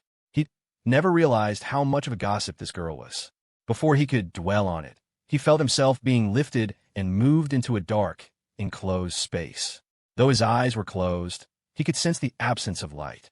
He was in a coffin. Clara stood nearby, watching as the familiar, cold face of her husband was sealed away. The moment the lid was placed on the coffin, a searing pain shot through her, as if something vital had been ripped from her soul. She swayed, the room spinning. Ava rushed to steady her. "Ma'am, my condolences." She guided Clara out of the morgue. The pallbearers lifted Jason's coffin and carried it out of the hospital. Custom in New York often leaned toward cremation, but Clara had refused. Ava didn't argue. Lying in the coffin, Jason felt the jostling as the pallbearers loaded him into a hearse. The lid wasn't sealed yet. That would happen at the burial. The experience was bizarrely fascinating. He was getting a first-person perspective of his own funeral. No one noticed Brooke Lynn, who had also kept an all-night vigil, emerge from the shadows nearby. "Jason, just wait a little longer," she murmured, her eyes red. "I'm coming to save you." Clara, exhausted and numb, didn't see Brooke. The hearse drove to the Sterling estate and stopped. At Ava's urging, Clara agreed to go inside to wash up and change before the service. But when she pushed open the grand doors of the mansion, she found someone unexpected. "Bianca, what are you doing here?" Clara frowned. Her niece was sitting in the living room, nervously fidgeting with her phone. Clara's brow furrowed deeper, her sharp eyes sweeping over the guards and staff. She assumed someone had told Bianca about Jason's death, but their cautious expressions told her otherwise. Her people never acted without orders. She narrowed her eyes and walked over. "Bianca, why are you here?" "Aunt Clara, you're finally back. I've been waiting forever." Bianca's eyes lit up, and she rushed over. "So did my uncle-in-law get away?" The question caught Clara off guard. "You waited here all this time just to ask that?" A flicker of suspicion ignited in her mind. Bianca was usually the last person to get involved in other people's drama. She was sweet on the surface, but a childhood starved of affection had left her emotionally detached from family matters. Why did she seem so invested in Jason? Bianca faltered, realizing her mistake. "I was just worried about you. That tacky Brooklyn woman actually tried to steal your man. She's got a death wish. So did you get him back?" She forced a giggle, trying to play it off as a joke as she clung to Clara's arm. Of course, she wasn't hoping Clara had caught him. Seeing her aunt's desolate expression, she assumed Jason had successfully escaped, and her heart soared with anticipation. Clara's answer confirmed her hopes. "This is grown-up business, Bianca. Don't worry about it. I'll deal with your uncle-in-law later." She patted Bianca's head, unwilling to tell her the truth. She couldn't bring herself to say the words, as if a part of her still refused to accept that Jason was really gone. "Really? He really got away?" Bianca exclaimed, jumping to her feet with undisguised joy. Clara stared at her. "Bianca, you seem very happy about this." No. Bianca quickly backpedaled. "I mean, what a shame. I have to message him. No, wait. I need to find his location, so I can go catch him myself. I'll surprise him." The more she thought about it, the happier she became. She waved a hasty goodbye to Clara and hurried out of the mansion, completely oblivious to the suspicion she had aroused. "Find out who Bianca has been seeing lately," Clara ordered a guard, her eyes fixed on her niece's retreating back. Something was wrong. Why would she call Jason by his first name? Bianca barely remembered the names of the housekeepers. Could it be that she knew Jason? The thought flickered in Clara's mind, but she couldn't grasp it. She rubbed her temples, pushing it away. After changing into a simple, elegant black dress, she walked back out to Jason's coffin. "My love, do you miss me?" she whispered, opening the lid. Tears streamed down her face as she caressed his cold cheek. "Do you think this dress is beautiful?" She wanted nothing more than for him to sit up and pull her into his arms. But the heart that once beat so warmly for her was now silent and cold. "Ma'am, the mortician is here to prepare Mr. Sterling," Ava said gently, trying to pull her from her grief. "Let them in," Clara nodded, wiping her tears. Two morticians entered with their cases, bowing respectfully. "Ma'am, would you like to step outside? We need to remove the clothing. It might not be a pleasant sight." They were trying to spare her, but Clara shook her head. "No, do what you need to do. I'm staying right here." What was there left to see that she hadn't already? She was his wife. Very well. The morticians began their work. Clara watched, her gaze unwavering. Jason felt a hot flush of mortification. This was his legacy. Clara's face was flushed too, a faint echo of their wedding night, but she didn't look away.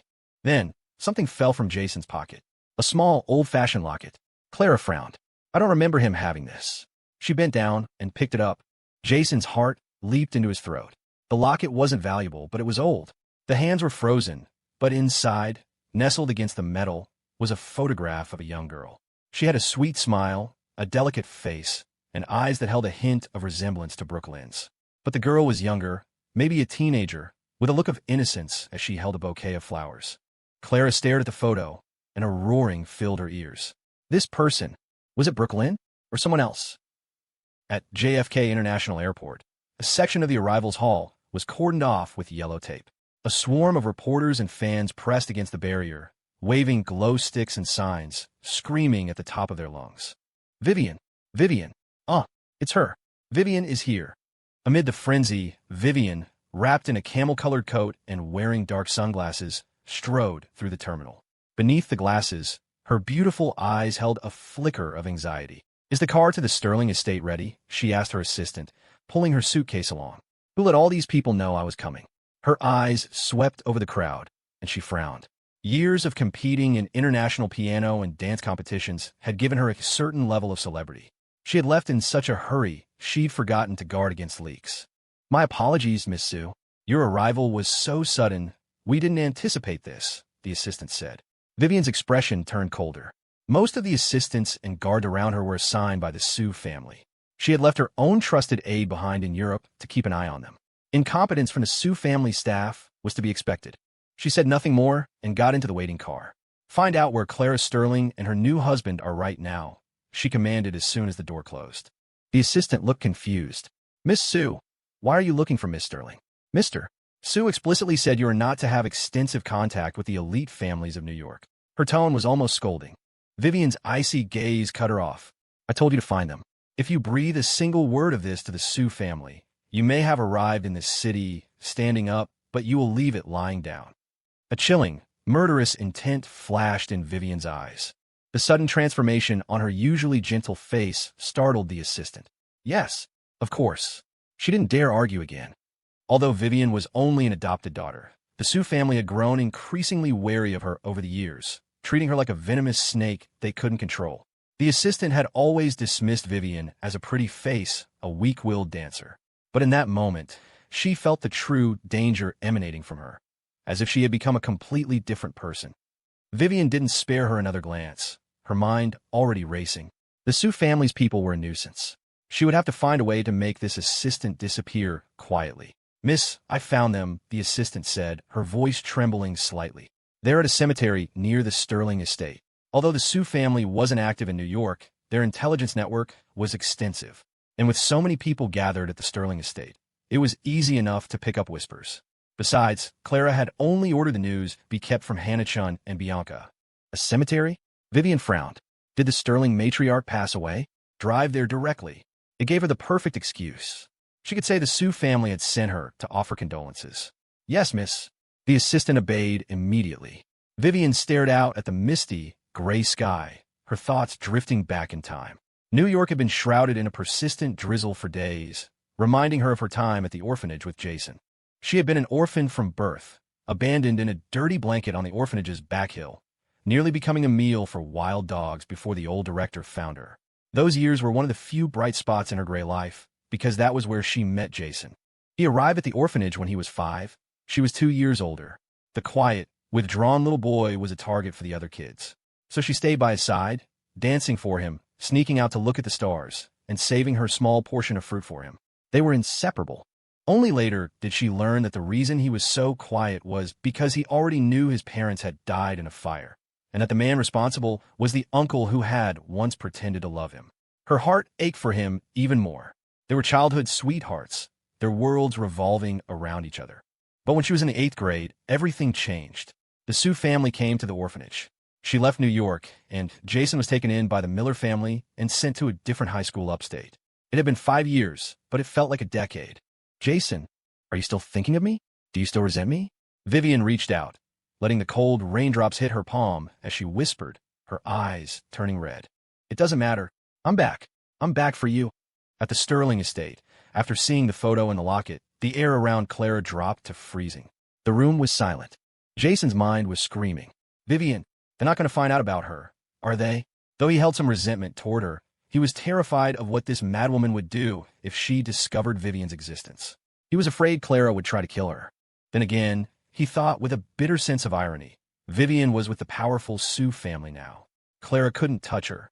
What was he worrying about? Is the person in that photo Miss Lynn? Ava exclaimed from behind Clara. Her mind went to the most obvious conclusion. Clara's expression, already dark, grew blacker. The girl in the photo was about 15, beautiful as a porcelain doll. With those familiar eyes, if it wasn't Brooke Lynn, who else could it be? She had thought Jason's feelings for Brooke were a recent development, but now it seemed he had been in love with her for 3 years. A sharp, agonizing pain pierced Clara's heart. She stared at Jason's face, and a possessive, bloodthirsty desire surged through her. Brooke Lynn. He loved her for 3 whole years. Fine. I will never let him have what he wants. In this life, whether living or dead, he will only ever belong to me. My love, I know this locket is just some old trash you don't want anymore. I'll throw it away for you, she whispered, her voice a chilling mix of tenderness and venom. Her crimson-flecked eyes held a cold, murderous promise. Just wait for me. Once I've dealt with everything, I will come and be with you. She would have them buried together. Life in the same bed, death in the same tomb. As for Brooke Lynn, she would make sure she went to sleep forever, too. Just not with her husband. Without another thought, Clara tossed the locket into a nearby wastebasket. Lying in the coffin, Jason felt a chill run down his spine. He hadn't realized she was this far gone. Thank God he had orchestrated this escape. She said she would join him. He was supposed to be dead. Was she planning on dying too? Just then, a guard entered. Ma'am, we have a message from the Sue family. The younger Miss Sue has returned to the country and wishes to see you. The guard immediately sensed the tense atmosphere and spoke cautiously. The younger Miss Sue? What does she want? Clara frowned. She had heard of this woman, an orphan the Sue family had adopted years ago. She was a year older than the family's biological daughter, so the adopted girl became the second daughter, and the real one became the third. Despite her origins, she had become a brilliant and capable asset, a key player in the Sue family's international operations. But she hadn't returned to the country in 5 years. Clara knew little about her, not even her name. Why was she visiting now? Was she interested in a partnership? Clara had no time for business. Tell her to leave. I'm not seeing anyone, she said, rubbing her temples. All she wanted was to be with Jason. Her time with him was already running out. Yes, ma'am. The guard retreated, and a heavy silence fell over the room once more. Clara leaned against the coffin, her eyes red-rimmed. Ava glanced at the time. It was nearly noon. Ma'am, it's time. We need to take Mr. Sterling to the cemetery, she urged gently. The service is ready. After the eulogies, he needs to be interred. We can't delay any longer. It was against tradition. She knew Clara would want Jason to be laid to rest properly. Clara nodded reluctantly. Then let's go. She would not deny Jason anything, even now. Once this was over, she could deal with the rest of her family and come back to be with him. She watched as the coffin lid was closed again and the pallbearers lifted it. The cemetery was only a few hundred yards from the mansion, a private plot originally intended for the Sterling clan. But after Jason's death, Clara had ordered every other grave moved. It was now reserved for Jason, and for her. The grounds were filled with mourners and adorned with white wreaths. The pallbearers set the coffin down at the entrance. Ma'am, the grave has been prepared, but you shouldn't go inside, Ava advised. The matriarch said, with the cryotoxin still in your system, it's not wise. It's better to be cautious. Clara's eyes flashed with displeasure. No, I'm going in with him. She was his wife. If she couldn't even enter his final resting place, what kind of wife was she? Clara, the matriarch's voice called out from behind her. Clara froze. She turned to see her grandmother's face streaked with tears, and her resolve crumbled. Give me the ceremonial money. She lowered her gaze and took the paper money from Ava, lighting it before Jason's coffin. The white ashes swirled into the air. She stared blankly until it was all gone, fat tears plopping onto the coffin's lid. Husband, she whispered, caressing the wood. The matriarch gently placed a hand on her granddaughter's thin back. Clara, darling, it's time.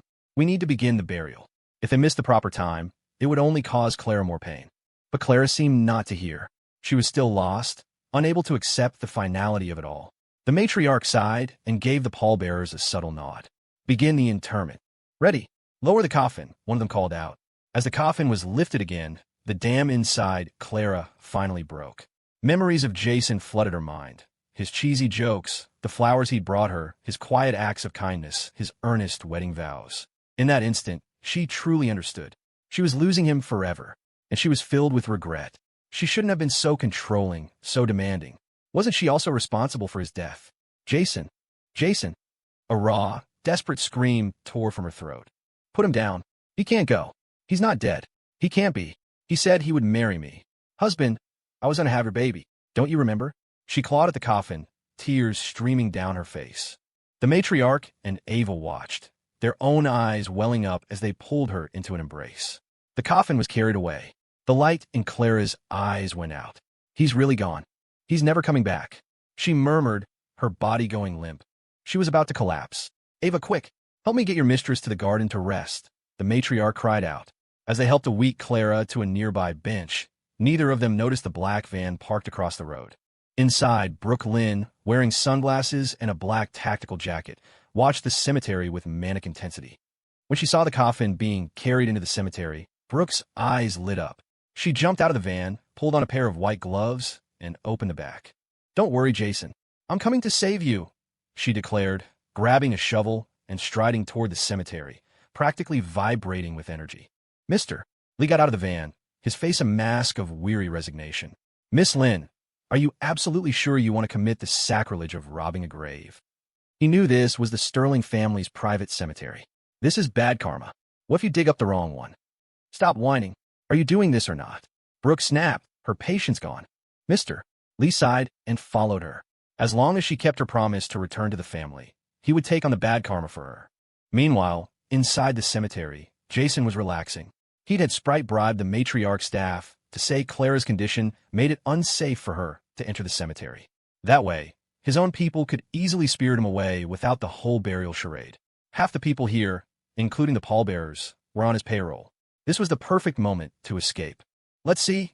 Most of Clara's guards are gone, Sprite reported through the comms, watching via a micro camera on one of the pallbearers. Wait, hang on. A dark figure flashed across the screen.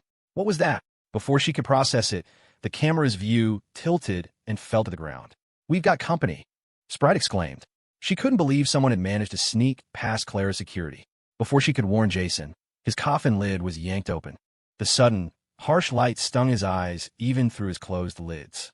What the hell? The plan was for them to carry me out, give me the antidote, and then get out of here. Why are they opening the coffin? A woman's cool hand touched his face. Baby, I found you. It was Brooke Lynn. Her beautiful eyes were a strange mix of tears and blissful happiness. Jason's heart lurched. Brooke? He would know that voice anywhere. And she was calling him baby? What was she doing? Was he hallucinating? He felt himself being lifted out of the coffin. Miss, the pallbearers are out cold from the tranquilizer darts. They won't be waking up anytime soon. Where are we taking him? He heard one of her bodyguards say. Be careful with him. Get in my car, and don't you dare scratch him. Brooke commanded, her eyes fixed on Jason as if he were a priceless treasure. Mister. Lee stood by, holding the train gun. Miss, he's already dead. You can't hurt him. Brooke shot him a furious glare. Mister. Lee, I promised I would return the family. In exchange, I will not tolerate a single mistake with this. Even in death, his body will remain flawless. She linked her arm with Jason's cold one, as if they were lovers reunited. Her guard shivered. This woman was truly insane, cuddling a corpse without a shred of hesitation. I know where we're going, Brooke announced, her eyes gleaming. To the car. We're going to Ocean View Gardens across the Hudson Bridge.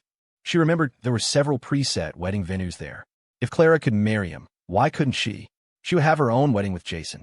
She began directing her men. Get in the back. You guys, carry the coffin to my van. I'll drive. A sense of dread washed over Jason. This crazy woman. Is she really going to preserve me in formaldehyde? Make me into a specimen? He tried to shake the thought away. No, she's not a psycho like Clara, right? Ocean View Gardens? Is she going to bury me there? Jason, I have no idea what she's planning. Sprite's voice came through, sounding equally baffled. But I've got a team tailing her. Just go with it for now and look for a chance to escape. Jason felt himself being loaded into the back of the van. Outside, in the small garden, Clara was resting on a bench.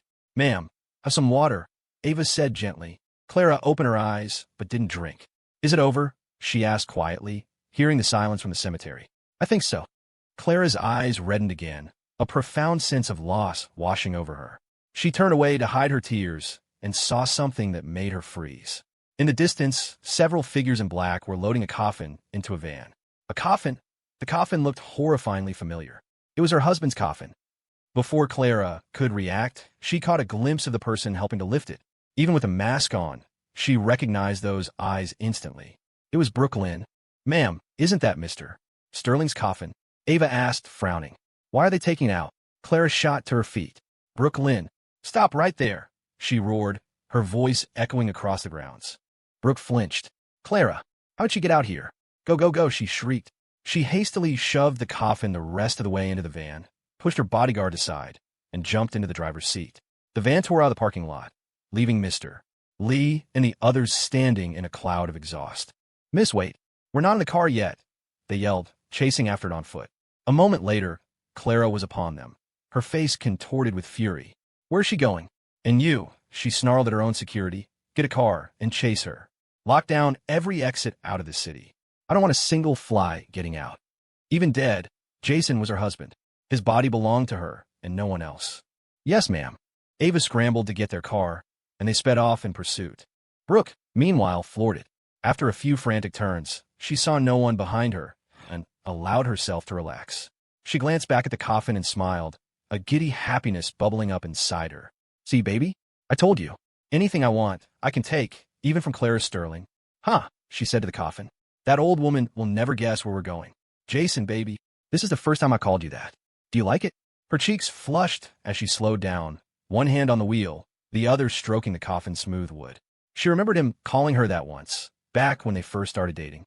She had rejected it then. But now, "Baby, do you like it when I call you that? I know you never really forgot about me.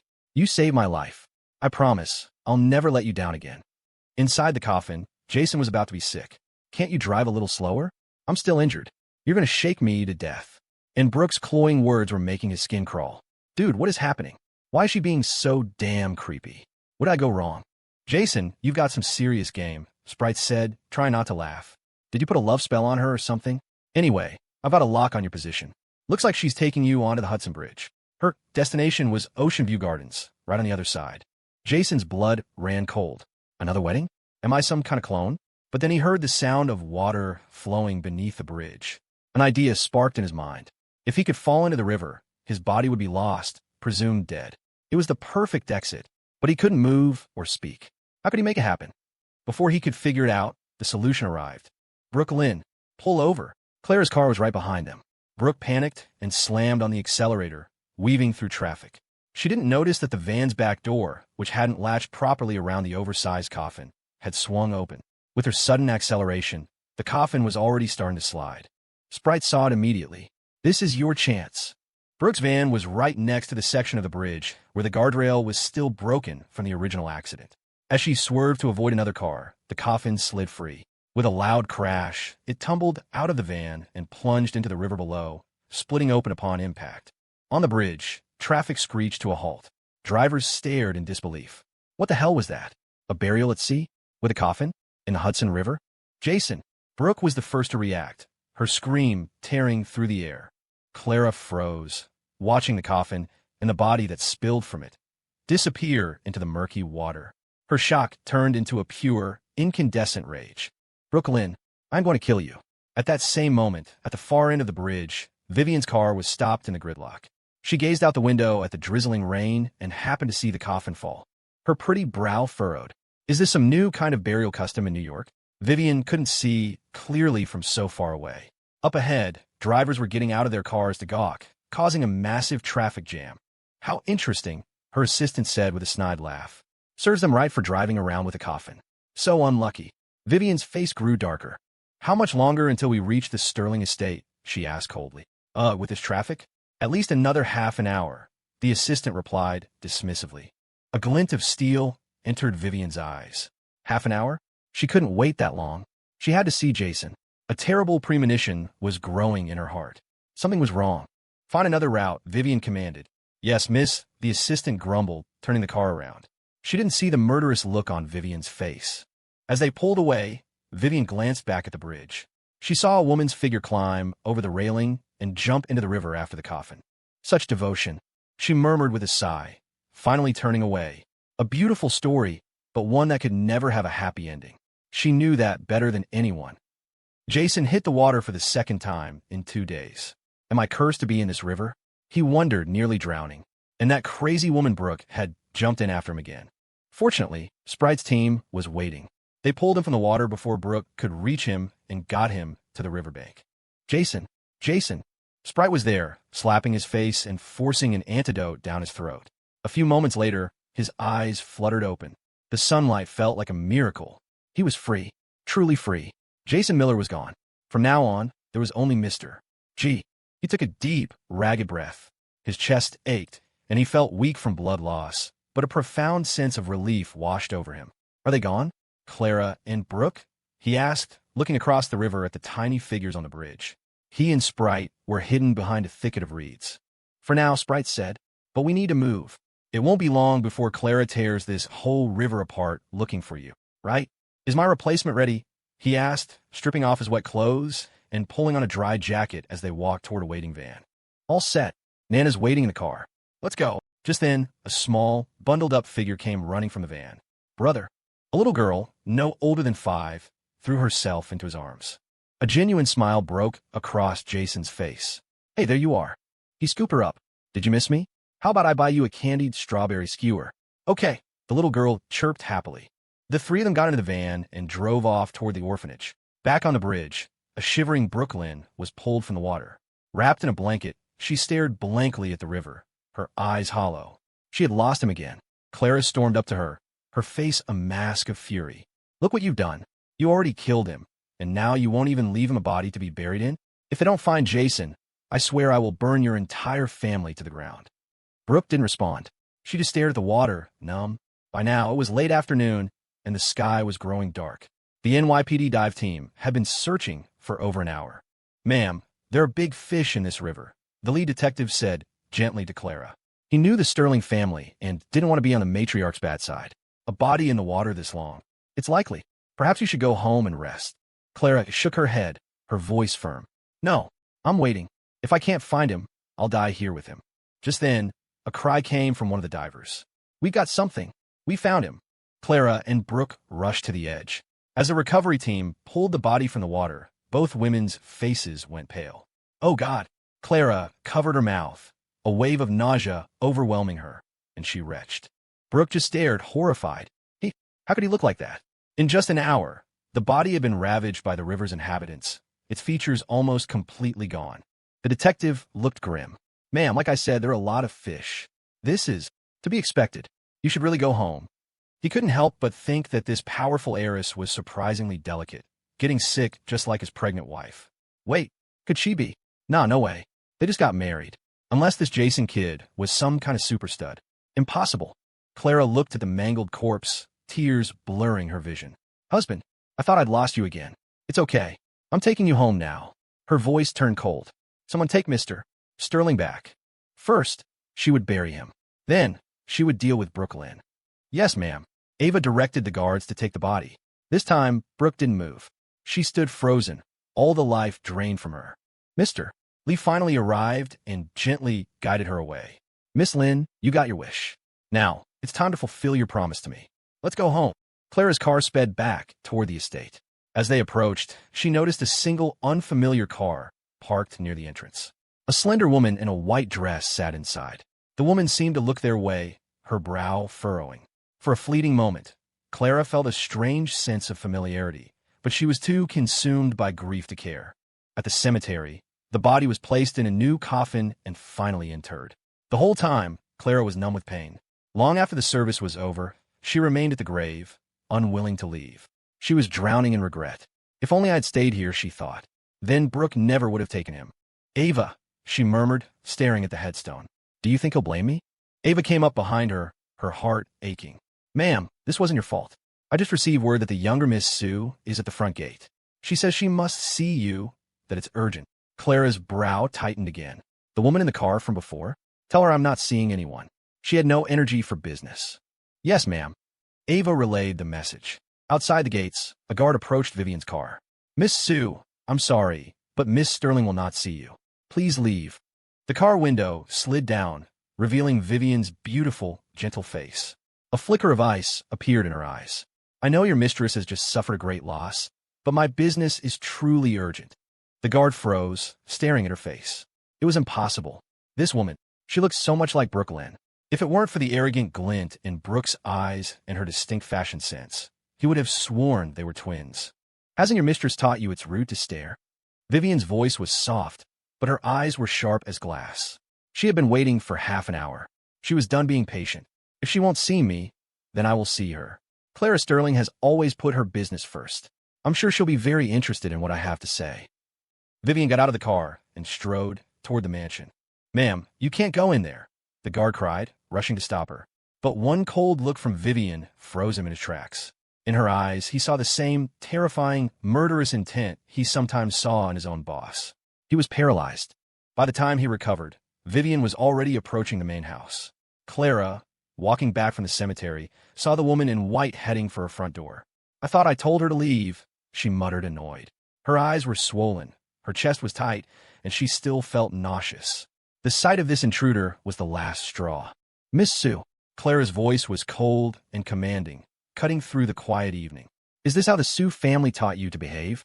Or do you think I'm an easy target?" Vivien stopped. She turned slowly, a small, knowing smile on her lips.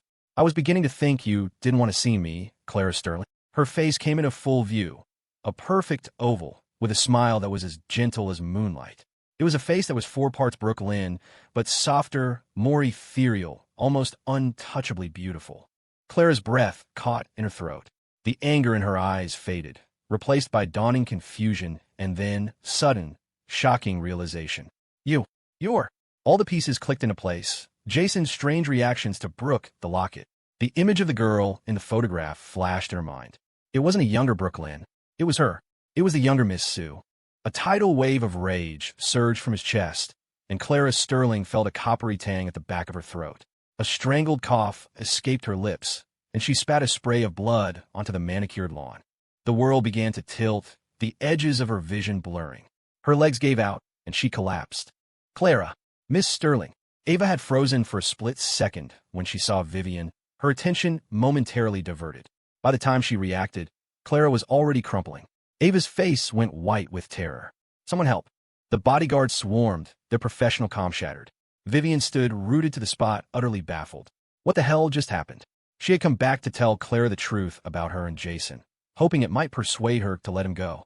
At worst, she thought she might have to negotiate some kind of deal for his freedom. But she hadn't said a single word. Why would the great Clara Sterling suddenly cough up blood and faint? And that look on her face just before she fell. It was a strange mix of confusion and sudden, horrifying realization. Was there something else going on here? Something I don't know? Vivien frowned, about to speak, but Ava was already lifting Clara's limp form. "Miss Sue, I told you she wasn't feeling well." Ava's voice was ice, her eyes red with unshed tears. "You just had to keep pushing, didn't you? This is your fault." Her gaze was a dagger. "I'm taking her to the hospital. Whatever you think you need to discuss, it can wait." Seeing Vivien's face, Ava felt the same surge of confusion as her boss, but now was not the time. Clara's health was everything. She'd been unwell for weeks. Ava prayed the cryotoxin wasn't worsening. If anything happened to Clara, she would never forgive herself. Sue would have to wait. And just like that, Vivien was left standing alone as Clara's entourage sped away. Her expression darkened. "Ma'am, your approach was aggressive," her assistant said from beside her, her tone dripping with faux concern. "If Mr. Sue find out about this, he'll be furious. I suggest you get on the next flight back to Switzerland and apologize." Vivien's arctic gaze snapped to her. "I remember hearing about a bakery, somewhere out in the suburbs, that makes excellent blueberry muffins. Go get me some." But a single cold glare cut off the protest. The assistant forced a tight smile. "Of course, ma'am. I'll be right back." She turned, her face twisting into a sneer as she muttered under her breath, "An adopted charity case, ordering me around. Who does she think she is? Just wait until we're back in Switzerland. Mister, so we'll put you in your place, you little bitch." Every word, carried on the breeze, reached Vivien's ears. She didn't react, merely gave a subtle nod to her personal bodyguard. "Follow her. By tomorrow morning, I don't want to see her again." In Switzerland, under the Sue family's watch, the assistant was untouchable. But here in New York, she was just a nobody. She could disappear without a sound. "And bring me the muffins. Make sure there's no blood on the box. I find that untidy." It had been a long time since she'd had one of those muffins. When they were kids, she and Jason used to pool their change to buy them, always getting caught by the director of the home. A flicker of warmth, a pang of nostalgia, crossed Vivien's face. She brushed a piece of lint from her skirt, the very picture of aristocratic grace. Without another glance in the direction her former assistant had gone, she slid into her car. "Follow Clara's convoy. Since she's so ill, it's only proper that I pay her a visit." Her eyes were chips of ice. She was going to find out what game Clara Sterling was really playing. "Yes, ma'am." The bodyguard shivered, starting the car and pulling out into traffic, heading for the hospital. Meanwhile, Jason Miller's black van pulled up to the orphanage on the outskirts of the city. The moment the vehicle stopped, he jumped out, cradling little Nana in his arms. "We're home. Finally." He was finally home. Jason was beaming, and Nana was giggling with delight. Inside the gate, a dozen or so children were playing. The second they saw Jason, their faces lit up. "Jason, you're back. We missed you so much. You've been gone a whole month. Look, the director taught us how to write. This is a 1, and this is a 2. A chattering flock of small children swarmed him, their laughter bubbling up around him. For the first time in weeks, a genuine, unburdened smile spread across Jason's face. "What's this? I'm gone for a little while, and you all forgot about me?" he teased, crouching down to pinch their chubby cheeks, a profound sense of satisfaction washing over him. 5 years ago, after returning to the Miller family, he had secretly started funding the orphanage with his own money. In his heart, this was his true home. Back then, the director was old, the building was falling apart, and the kids were always hungry. He'd funneled what he could to take care of these children who, like him, had lost their parents. It was a small gesture, but it gave him the warmth of family he craved. A place without the backstabbing and power plays. A place where kids could just be kids. It was why he'd become so famously frugal. He had a whole family to support. Even after he'd made his fortune, the habit of saving every penny had stuck. He knew what it was like to be afraid of going hungry. "No way. We like you the best." And Sprite. One of the kids protested, swatting his hand away before running to hug Sprite. "Sprite, I learned that surveillance hack you taught me. Can you teach me something new?" A few others chimed in, clinging to her. Jason's eye twitched. "Lucy Miller, is this what you teach in your spare time? Get over here. Hacking? In this day and age?" "Nah, Nana, look, your big brother is so mean. He's gonna get me. Protect me." Sprite stuck her tongue out at him, her playful nature taking over as she started a game of chase with the kids. Jason shook his head, a helpless smile on his face. He saw the old director watching from a bench, a look of pure love on his face, and felt his own heart soften. "Fine, I'll let it slide," he said, scooping up the small, warm bundle that was Nana. "How would you like some blueberry muffins?" He hoisted her onto his hip and headed toward the small bakery just outside the orphanage gates. "I want 10 blueberry muffins," Nana declared from his arms, her voice muffled with affection. "All right, you can have 100. Jason laughed, carrying her toward the bakery. As they approached, he saw a Porsche Panamera parked out front. He stopped, his brow furrowing in suspicion. This was the sticks, practically a forgotten corner of the state. What was a car like that doing in a place like this? Could the Sterlings or the Lynns have found him? No, that didn't make sense. He knew for a fact that neither Clara nor Brooke drove a Panamera. Jason instinctively pulled Nana back, hiding them both behind a corner. He watched as a woman in a sharp business suit stepped out of the car. "What a godforsaken hellhole," the assistant muttered, stepping right into a patch of mud. "That little bitch sending me out here on purpose. Just wait until I get back. I'll tell Mr. Sue everything, and he'll deal with her." The narrow road leading to the shop crossed a small, rickety bridge, followed by an unpaved, muddy path. The Panamera's low clearance meant she couldn't drive any farther, forcing her to park on the bridge. Seething, she stomped into the little bakery and slapped a few $100 bills on the counter. "What are you looking at, you hick?" she sneered at the owner. "Give me the best blueberry muffins you have. All of them." She glared down at the mud, caking her expensive shoes. "Why, yes, ma'am." The owner, though insulted, saw the car and the clothes and knew better than to argue. He carefully packed the muffins and handed them over. The woman snatched the box and stormed back toward the bridge. From his hiding spot, Jason watched silently. He was too far away to hear what was said, but curiosity got the better of him. He bought a box of muffins for Nana, told her to take them back to the orphanage, and then discreetly followed the woman. He needed to know who she was working for, if she was here for him, and if she knew about the orphanage, his one true vulnerability. It could be disastrous. He melted into the shadows. The woman reached her car on the bridge and pulled on the handle, but the door wouldn't open. It seemed to be jammed. "Piece of junk. That bitch Vivien," she cursed again, bending down to inspect the door. In that instant, a large hand clamped over her mouth from behind. Her eyes widened in terror. MMPH. Her muffled screams were lost as a group of new customers entered the bakery, completely blocking the owner's view. Jason, still hidden, watched the scene unfold, his blood running cold. What is this? He didn't know what was happening and didn't dare intervene. A few seconds later, the woman went limp. Her mud-stained shoes bobbed silently in the creek below. The black-clad figures who had appeared from nowhere took the box of muffins, got into her Panamera, and drove away. Jason waited a moment longer, then took a long, circuitous route back to the orphanage. He didn't know whose power play he'd just witnessed, and he didn't want to get involved. But the incident sparked a new sense of urgency. The dangers in New York were far greater than just Clara and Brooke. The first thing he did when he got back was ask the director to move the entire orphanage. Of course, Jason. We trust you. The old man agreed after a moment of consideration. The kids overheard and erupted in cheers. Wow, we're moving. Thank you, director, Jason said, his gaze softening as he looked at the children. Let's plan on moving in 3 days. He played with them for a while longer before heading to his room, where Sprite was waiting for him in the makeshift office. Had enough fun with the kids? She asked, looking up from a laptop covered in code. Jason nodded, his eyes landing on a brand-new, impeccably tailored suit hanging by the desk. It looked just as expensive as the one he'd worn to the gala. His eyes lit up. Nice. For me? You're always thinking ahead. He started to unbutton his shirt. A sly grin touched Sprite's lips.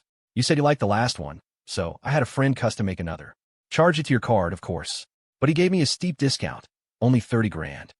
Pfft. Jason choked. Sprite burst out laughing. I'm kidding. I know you're a cheapskate. It's another one of his prototypes. He just didn't give it to you last time.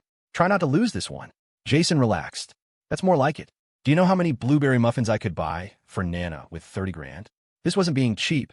It was being practical. He changed into the suit, adjusting the cuffs. Did they find Robert Miller's body? He asked casually. They did, Sprite said, her tone serious. Or what was left of it? Mostly bones. I had them delivered to the main gate. You can pick up the package on your way out. So, where to now? She looked him over. In a sharp suit, his hair artfully messy, he looked roguish and powerful. This was the Jason she knew. After hiding for so long, he was finally stepping back in his own skin. A thrill of excitement ran through her. Jason admired his reflection in the mirror, then slipped on the mask of Mr. Gee, it's a good look, but the silhouette is too familiar. He rummaged in a drawer and pulled out a set of shoulder pads and shoe lifts, adding them under the suit until his frame looked bulkier, more imposing. There, that should do it. Sprite's mouth twitched. A little paranoid, don't you think? So where are we going? Where? Jason raised an eyebrow, a slow, meaningful smile spreading across his face. To the Miller estate, of course. Robert and Leo were dead. It was time for him to claim his parents' inheritance. Right. Sprite nodded, her eyes gleaming as she ran to get the car. Meanwhile, the Miller estate, without Robert at its helm, was in chaos. Hurry, pack anything of value. The flight leaves in half an hour. We're getting out of the country. Martha Miller, Robert's widow, was frantically stuffing bags, tried to escape through a back door. That bastard Robert. He got my Leo killed. And now that he's dead, every enemy he ever made in this city will be coming for us. We have to go. Just then, a cold voice drifted from behind her. Aunt Martha, in such a hurry. Where are you running to? The moment she heard that voice, a terrifying chill shot up Martha's spine. It was a voice she knew all too well. Jason. It had to be Jason. But he was dead. He had to be. Her face turned the color of ash, and she began to tremble uncontrollably. The butler, however, gasped in recognition. Mr. G. Is it you, sir? What an honor to have you here in person. The butler, ever the sycophant, recognized the masked figure immediately. Mr. G had become a major power player in New York over the past year. Robert Miller himself had spoken of him constantly, and his exploits were all over the financial news. Martha stared, bewildered. What? What are you saying? She spun around and saw not Jason, but a younger man in a mask, his build noticeably stocky. A wave of relief washed over her. Of course, that little bastard Jason is long dead. Oh, Mr. G. She simpered, her terror replaced by fawning respect. Welcome. I'm afraid I don't have much to offer you. A smirk played on Jason's lips. No need for formalities, Aunt Martha. I'm just here to deliver something. He gave Sprite a look. She immediately tossed a heavy, black, dripping package onto the floor. What? What is this? Martha, seeing a potential gift, hesitantly knelt to open the bag. The next second, a blood-curdling scream tore from her throat, and she scrambled backward, collapsing in a heap. Jason watched her, a slow, cruel smile on his face. I brought Uncle Robert home for you. You always did say that trash belongs at the bottom of the sea, fed to the fish. I never thought your words would prove so prophetic for him. Who are you? What do you want? Martha shrieked, her face a mask of horror. Jason's smile widened as he tossed a thick contract in front of her. Sign it. All Miller family assets will be transferred to G Corp at the lowest possible market value. Why should I? This is illegal. Do you really think you have a choice? He said, his voice dropping to a deadly whisper. He had another package tossed at her feet, this one filled with incriminating evidence. Minutes later, the contract was signed. Jason didn't even pay the paltry sum listed. He simply took back what was his. As a final insult, he charged Martha for the cost of printing the documents. As she was being escorted out, she shot him a look of pure, venomous hatred. That was all it took. Since she can't let it go, you know what to do, Sprite, he said calmly, pocketing a wad of cash he'd lifted from Martha's purse. You had to pull weeds out by the root. He himself was living proof of what happened if you didn't. Understood, Sprite nodded, but paused on her way out. By the way, Jason, I heard Clara Sterling was admitted to the hospital. Something about her cryotoxin acting up again. Should we do anything? She watched his face carefully, trying to gauge if he had developed any real feelings for the woman. But his expression was unreadable. Oh, she's sick. A flicker of surprise crossed his face, but he quickly masked it. Well then, take $200. On your way back, pick up some groceries, rice, flour, cooking oil, that sort of thing. I'll go see her later. As Mr. G, of course. He pulled $200 bills from his wallet and handed them to her. Seriously cheap. Sprite muttered. The woman eats caviar, and you're bringing her canned soup? But she knew better than to argue. Jason turned his attention back to the Miller mansion, a place he hadn't set foot in for years. Memories of his parents, of a happy childhood, flooded his mind. After they died, his uncle and his family had moved in, taking everything. Now he was finally back. He'd get settled. Tomorrow, he would go see Clara. Midtown General Hospital. Jason, my love. On the hospital bed, Clara Sterling tossed and turned, her face pale, her lips dry and cracked as she murmured his name in a feverish dream. Sweat beaded on her forehead. Miss Sterling. Ava stood by the bed, sobbing uncontrollably. Outside the room, the matriarch was speaking with the doctor. It was the same Dr. Luo from before. Kenzie, his cousin, was with him. She'd heard about Jason's death and was heartbroken, able only to watch the funeral from a distance. Now Clara was sick too. Dr. Luo held Clara's chart, his brow deeply furrowed. Ma'am, Miss Sterling cannot afford this level of emotional distress. The cryotoxin is already a severe strain on her system. But this... He paused, his expression grave. She's over 3 months pregnant, with twins. How could you let her push herself this hard? Yes, of course. The matriarch replied, her mind reeling. Then his words fully registered. Doctor, what? What did you just say? Clara's pregnant. Her voice was a choked whisper of disbelief. Are you certain? It had only been 3 months. And she was already pregnant? That meant the wedding night. That boy Jason. And twins. The matriarch's jaw went slack. Kenzie, who had been standing silently, snatched the chart from the doctor's hand. There was in black and white, gestational age, 3+ months. 2 distinct gestational sacs. Twins. She froze, a storm of conflicting emotions warring within her. She didn't know whether to be happy or sad. Happy that a part of Jason would live on, but devastated that her own connection to him was now even more distant, completely eclipsed by Clara's. Ma'am, you need to take very good care of her, Dr. Luo said gently. The matriarch couldn't speak, her heart a tangled mess. Her poor Clara. Why did her life have to be so tragic? Jason was gone, just as she discovered she was carrying his children, and with her own time running out. Would her great-grandchildren be born orphans? The thought was unbearable. Just then, a soft moan came from the bed. Clara's eyes fluttered open. Jason. It was the first name on her lips. Oh, my dear. The matriarch quickly wiped her tears and rushed to the bedside. Clara. Jason. He's gone. The matriarch's voice was thick with grief. As her words sank in, Clara's blurry vision slowly sharpened. A single tear traced a path down her cheek. That's right. How could she have forgotten? Jason was dead. Her heart plunged back into the abyss. She looked up and saw the hesitant, pitying expressions on her grandmother's and Ava's faces.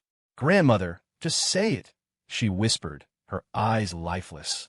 What else is there for me to lose? The matriarch exchanged a look with Ava, then took a deep breath. My dear, you need to be prepared for this. The choice is yours. You can choose to keep it, or you can choose. Whatever you decide, I will support you. Her words were vague, her expression pained. Clara frowned, confused.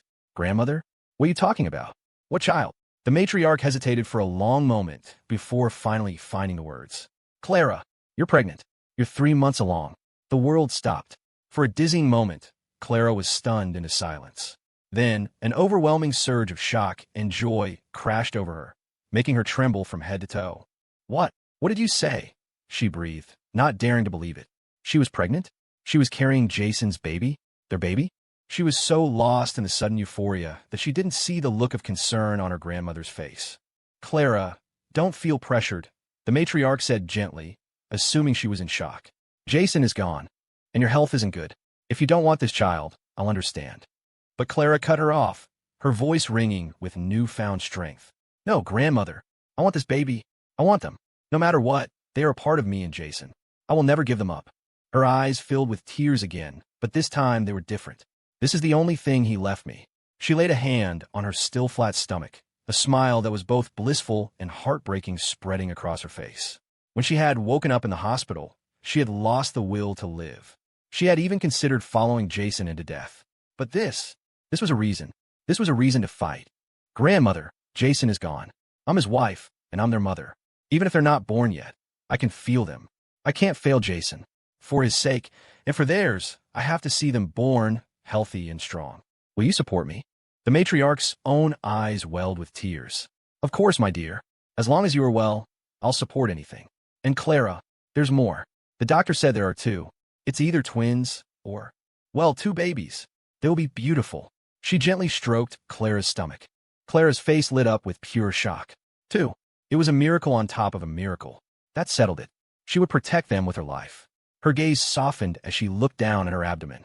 She couldn't feel them yet, but a warmth spread through her, a feeling like Jason had found a new way to stay by her side, bringing a ray of light back in her shattered world. Just then, a bodyguard's voice came from the hallway. Miss Sue, I'm sorry, but Miss Sterling has given orders. You can't go in. Through the partially opened door, Clara saw Vivien's silhouette. Her face immediately hardened. Clara, it's Vivien again, Ava said awkwardly. Should I send her away? Yes, Clara said without hesitation. She turned her back to the door.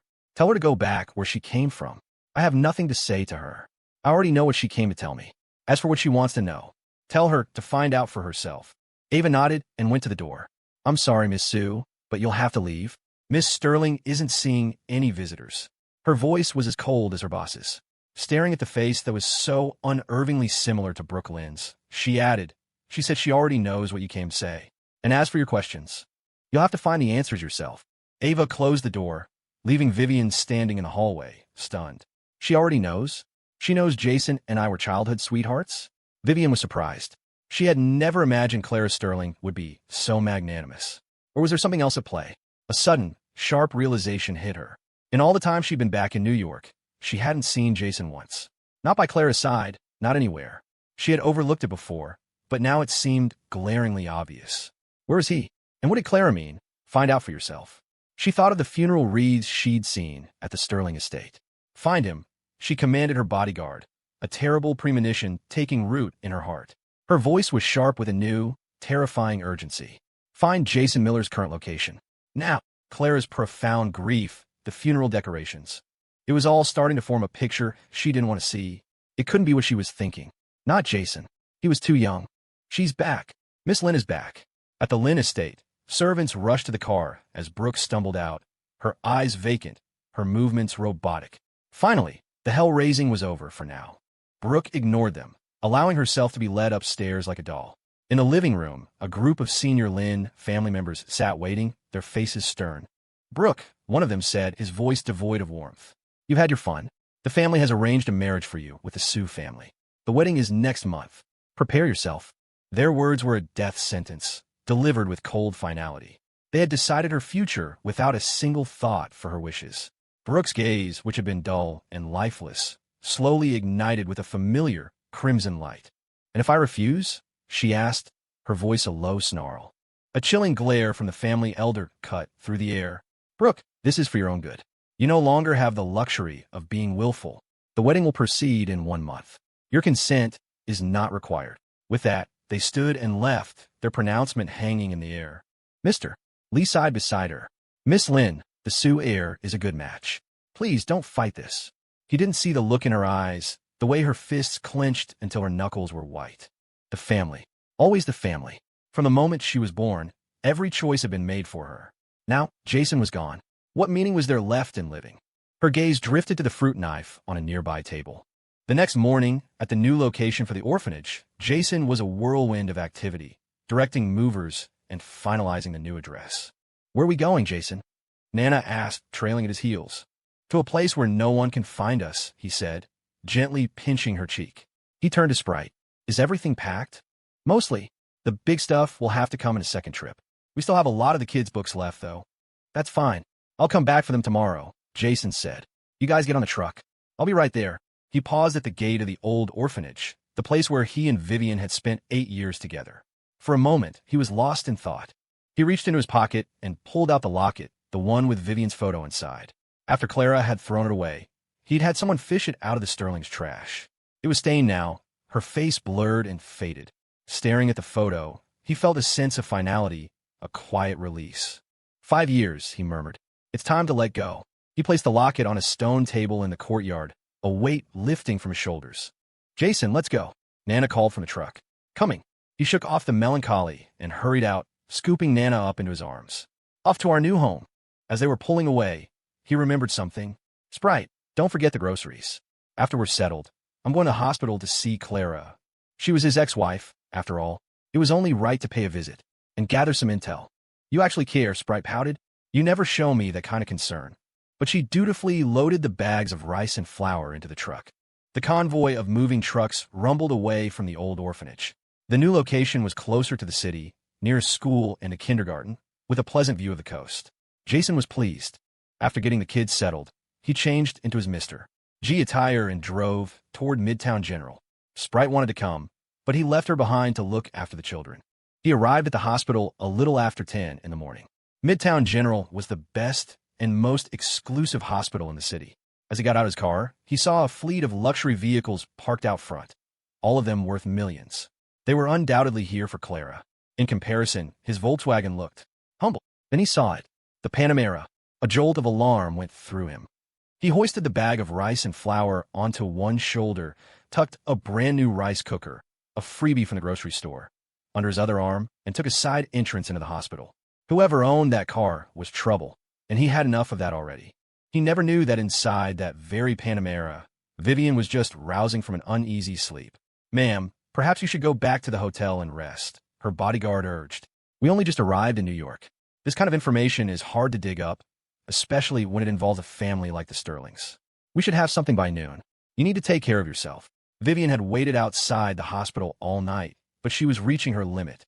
"Take me back to the hotel," she sighed, her voice heavy with fatigue. "I need to know what happened to Jason before noon." A deep unease settled in her gut, but the exhaustion of the past few days was overwhelming. She was asleep before the car even pulled away from the curb. And just like that, she missed him, carrying his bulky, awkward gifts and wearing shoe lifts and shoulder pads. Jason cut a strange figure. He drew more than a few stares and stifled giggles from the nurses as he walked through the pristine lobby. He ignored them and made his way to the floor where Sprite had told him Clara's room was. The hallway outside her private suite was crowded with New York's elite, all bearing extravagant gifts. Ornate boxes of rare teas that were really filled with cash, fine wines, and designer gift baskets. And then there was Jason, with his sack of rice and his rice cooker. He was instantly the center of attention. Ava had just seen off another CEO when she turned and saw him. She frowned. There was something familiar about him. The mask hid his face, but she felt she'd seen him before. Then it clicked.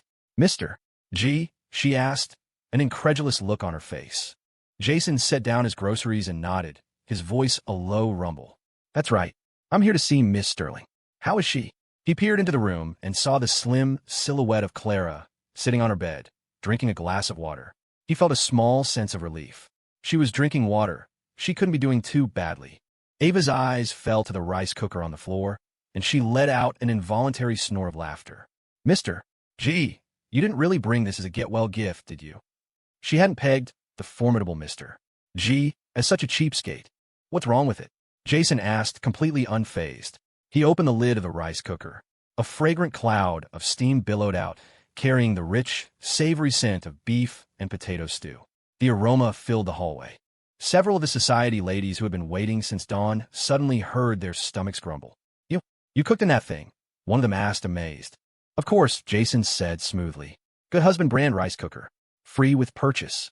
If any of you ladies are interested, my assistant can take your orders. Another business opportunity. Besides, he added, his tone softening, I heard Miss Sterling hasn't had much of an appetite. I figured she probably hasn't eaten yet. This should be perfect. Ava's eye twitched. How was she supposed to announce this? Miss Sterling? Mr. G is here to see you. And he brought his rice cooker? The other women in the hall chuckled, but there was no mockery in their laughter. They were impressed. Mr. G wasn't just a brilliant businessman.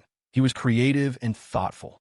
Several of the younger debutantes were already giving him admiring glances. Well, I'll be. A man who can cook is a rare find. He's so young and successful, and he knows how to treat a woman. I wonder if he has a girlfriend. Mr. G, have you met my daughter? Jason was suddenly surrounded by a flock of eager mothers and daughters, their eyes practically glowing. He'd never experienced this kind of attention before. It was amazing what a little status could do. He'd made this exact dish countless times before, and people had complained it was terrible. Now, you're all too kind, Jason said with a polite, dismissive smile. Minimum order of 1,000 units. From inside her room, Clara had heard the commotion. She watched through the crack in the door, a strange feeling welling up inside her. There was something incredibly familiar about this Mr. G. When she heard who it was, she had lost interest, but when she saw him open that rice cooker, her heart skipped a beat. If Jason were still here, if he knew I was pregnant, he would have cooked for me, too. Let him in, she said softly, turning back to her bed. Ava looked surprised. Miss Sterling will see you now. Her boss hadn't seen a single visitor all morning. What was so special about this guy and his rice cooker? Jason was surprised, too. He hesitated for a moment, then picked up his offering and walked in. Clara was leaning against the pillows, her face pale, her expression icier than he had ever seen it. She didn't even open her eyes when he entered. Thank you for the gift, Mr. G. I appreciate the sentiment. I will consider you for future collaborations. Her voice was like snow on a mountaintop, beautiful and utterly devoid of warmth. It was colder than even the first time they'd met. Okay. Jason was taken aback. She hadn't even looked at him. She was never like this with him. Was this how she treated everyone else? Well, you should eat it while it's hot. He awkwardly set down the rice cooker and turned to leave. But as he did, the woman on the bed spoke. Her brow was furrowed. For some reason, his voice. Wait. Clara's eyes snapped open, sharp and piercing. She stared at him. Mr. G, I've heard your voice somewhere before. The temperature in the room seemed to drop several degrees. With her eyes closed, his voice had sounded so much like his. But now, looking at him, the build was wrong just slightly. Doubt flickered in her eyes. Jason's heart leaped into his throat. No way. Is her intuition really this sharp? He had on a mask, padding, and had even altered his voice. How could she possibly know? Ahem. Miss Sterling, you must be mistaken. We met at the gala, remember? He said, faking a cough to cover his nerves. Her suspicion only deepened. Then perhaps you wouldn't mind taking off your mask for me?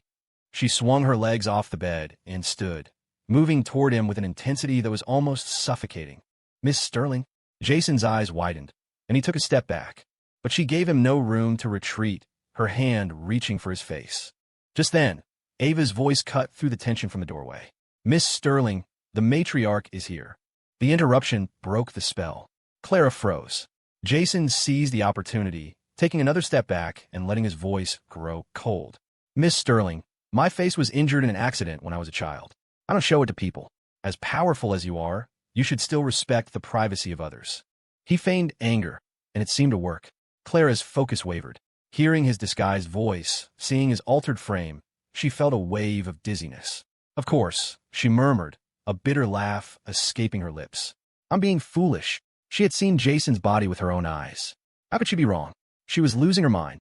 I'm not myself today. My apologies for the intrusion. I'm tired. Her icy demeanor returned in full force. Ava, show Mr. G out. She sat back down on the bed as the matriarch entered, carrying a container of soup. As the old woman passed Jason, she gave him a strange, searching look but said nothing. Clara, my dear, I made you some pork rib soup. You can't have anything too rich like chicken soup now that you're pregnant. Here, have some. The matriarch beamed, ladling a bowl for her. Then she noticed the rice cooker. What's this? Who brought you a whole meal? She asked, puzzled. Clara, I thought you didn't like beef. Clara didn't answer. She stared at the fragrant stew, and on an impulse she couldn't explain, she served herself a bowl. She never used to like beef, but after Jason had fed her that steak, she developed a taste for it. And this beef and potato stew. It was delicious. The matriarch's jaw twitched. Was this from that Mr. Gee, she'd seen him on her way in. The way his eyes were fixed on Clara, it was odd, as if his feelings were more than just professional. Who brings a rice cooker full of home-cooked food to a business acquaintance? And the most shocking part was that Clara was eating it. She was enjoying it, even ignoring the pork rib soup her grandmother had made. A strange thought occurred to her. She leaned in closer and whispered, Clara, you don't have feelings for that, mister. Gee, do you? It would be a betrayal of Jason's memory, perhaps. But to find a new father for the children, it might be for the best. If Clara were to pass away, the children would have no one. If this Mr. G was willing to accept them, to raise them as his own, it might be worth offering him a significant incentive. But at her grandmother's words, Clara choked on a mouthful of rice. Cough, cough. Grandmother, what are you talking about? Her face flushed with anger. Jason just died. How could I possibly fall for someone else when his body is barely cold in the ground? He was my first man, and he will be my only man. For the rest of my life, it's only him. No one else. Even if Mr. G bore a passing resemblance to Jason, he wasn't him. No one could ever replace him. All right, dear, don't get so upset, the matriarch said, patting her hand. I was just asking, but from what I saw, that Mr. G is certainly interested in you. Clara frowned. What do you mean? She hadn't seen anything of the sort. Think about it. Who brings a home-cooked meal to a hospital visit? And the way he was looking at you. His eyes never left you. I've been around a long time, Clara. I know that look. The boy has feelings for you. The matriarch nodded sagely. Young people these days, sometimes they didn't even realize they were in love. Clara thought back, but all she could remember was a sense of strangeness about the man. Grandmother, don't be ridiculous. They'd only met once. I heard that Mr. G acquired the Miller family's assets. The matriarch said, her expression turning serious. Clara, that should have been Jason's inheritance. Are you just going to let him have it? Clara's eyes narrowed. She didn't want what belonged to Jason to fall into a stranger's hands. But this Mr. G had moved so quickly. Just as she was pondering her next move, Ava burst into the room, gasping for breath. Clara, it's terrible. Brooklyn. She tried to kill herself. Clara stared. What? What kind of drama is she pulling now? She had barely been quiet for a day, and Clara hadn't even had a chance to settle the score with her. And now this? As far as she knew, Brooklyn was not the suicidal type. Ava, what happened? The matriarch demanded. Ava hesitated. It's bad. They just brought her to this hospital. I'm gonna go check on the situation. I'll update you. She rushed back out of the room. Jason had just reached the main entrance of the hospital. The afternoon sun was blinding. As he looked up, an ambulance screamed into the driveway. Miss Lynn, wake up. How did you do this? A frantic group of people unloaded a gurney, their cries filling the air. Jason frowned, then his eyes widened in shock. The man leading the group, his face etched with panic, was Mr. Lee, Brooklyn's longtime family retainer, which meant the person on the gurney was. He caught a flash of crimson against stark white. Brooklyn, her once proud and vibrant face now ashen, looked fragile and broken. Her clothes were soaked, her half-open eyes dull and lifeless. A gruesome, bloody gash marred the pale skin of her neck, blood still seeping from the wound, staining the white sheets. Jason froze, the blood draining from his own face. It felt like every drop in his veins had turned to ice. Brooklyn. She had tried to kill herself. In such a brutal way. He couldn't process it. He couldn't breathe. A heavy, suffocating weight settled on his chest. That madwoman. Is she insane? My death was fake. Hers is real. The wound on her neck was terrifyingly deep. He could almost see the severed vessels. Even with paramedics pressing down hard, the blood kept coming. She looked like a broken doll, her hand dangling limply over the side of the gurney. But her eyes, unfocused as they were, drifted through the crowd and landed on his masked face. Jason, she rasped, a torrent of blood bubbling from her lips as she tried to speak. She weakly lifted a hand, trying to reach for the beautiful mirage before her. Am I dead? I think I see Jason. I must be dying. Soon, I can be with him forever. A strange, contented smile touched her blood-stained lips.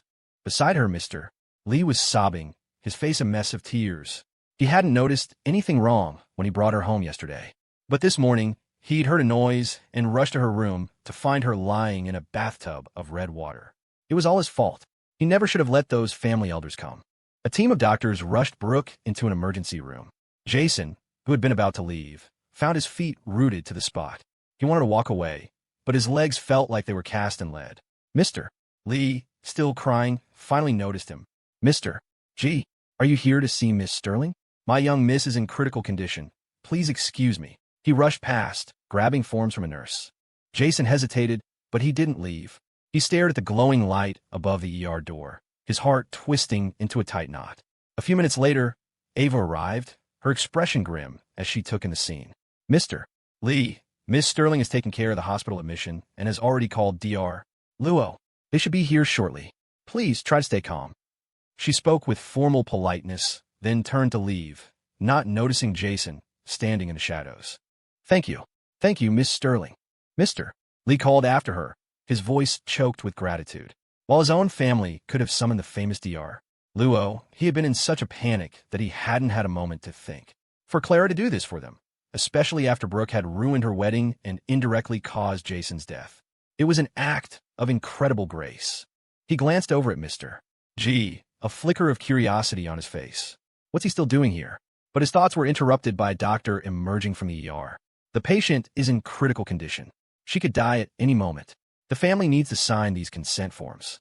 The surgeon, his face grim, held out a clipboard and pen, directly to Jason. Ahem, I'm not family, Jason said, quickly stepping back as Mr. Lee also stared in confusion. You're not her husband? The doctor asked, frowning. Jason shook his head emphatically. Since when was he Brooke Lynn's husband? The doctor looked even more perplexed. If you're not family, why are you acting so frantic?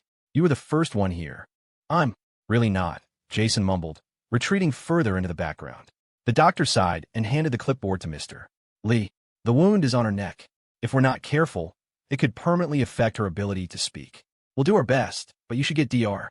Luo here as soon as possible. Affect her speech? The words were a knife in Mr. Lee's heart. He knew Brooke was a rising star. Losing her voice would destroy her career.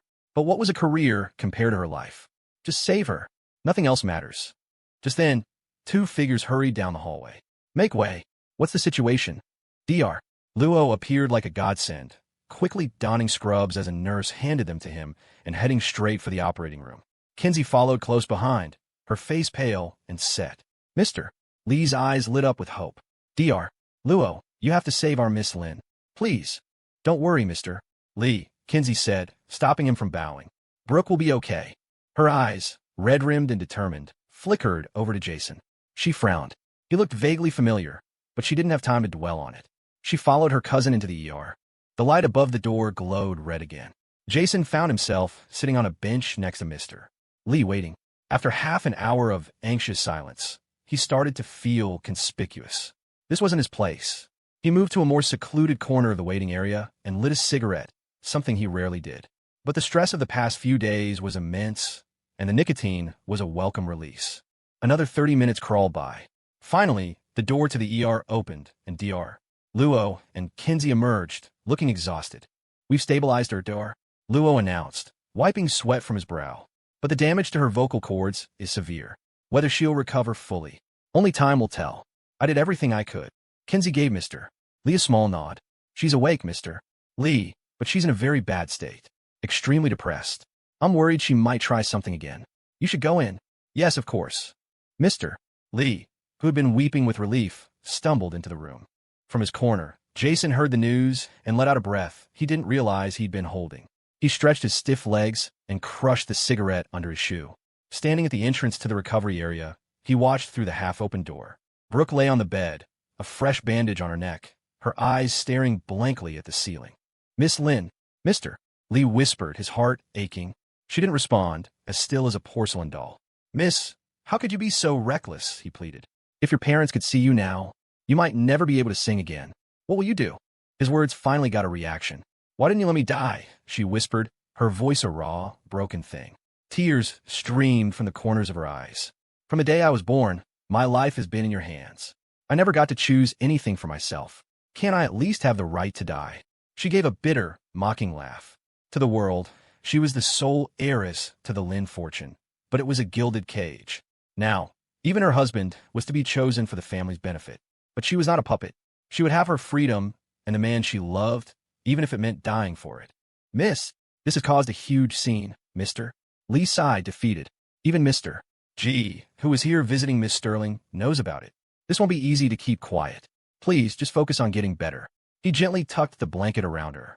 At the mention of Mr. G, Brooke's vacant expression suddenly sharpened. What did you say? Mr. G.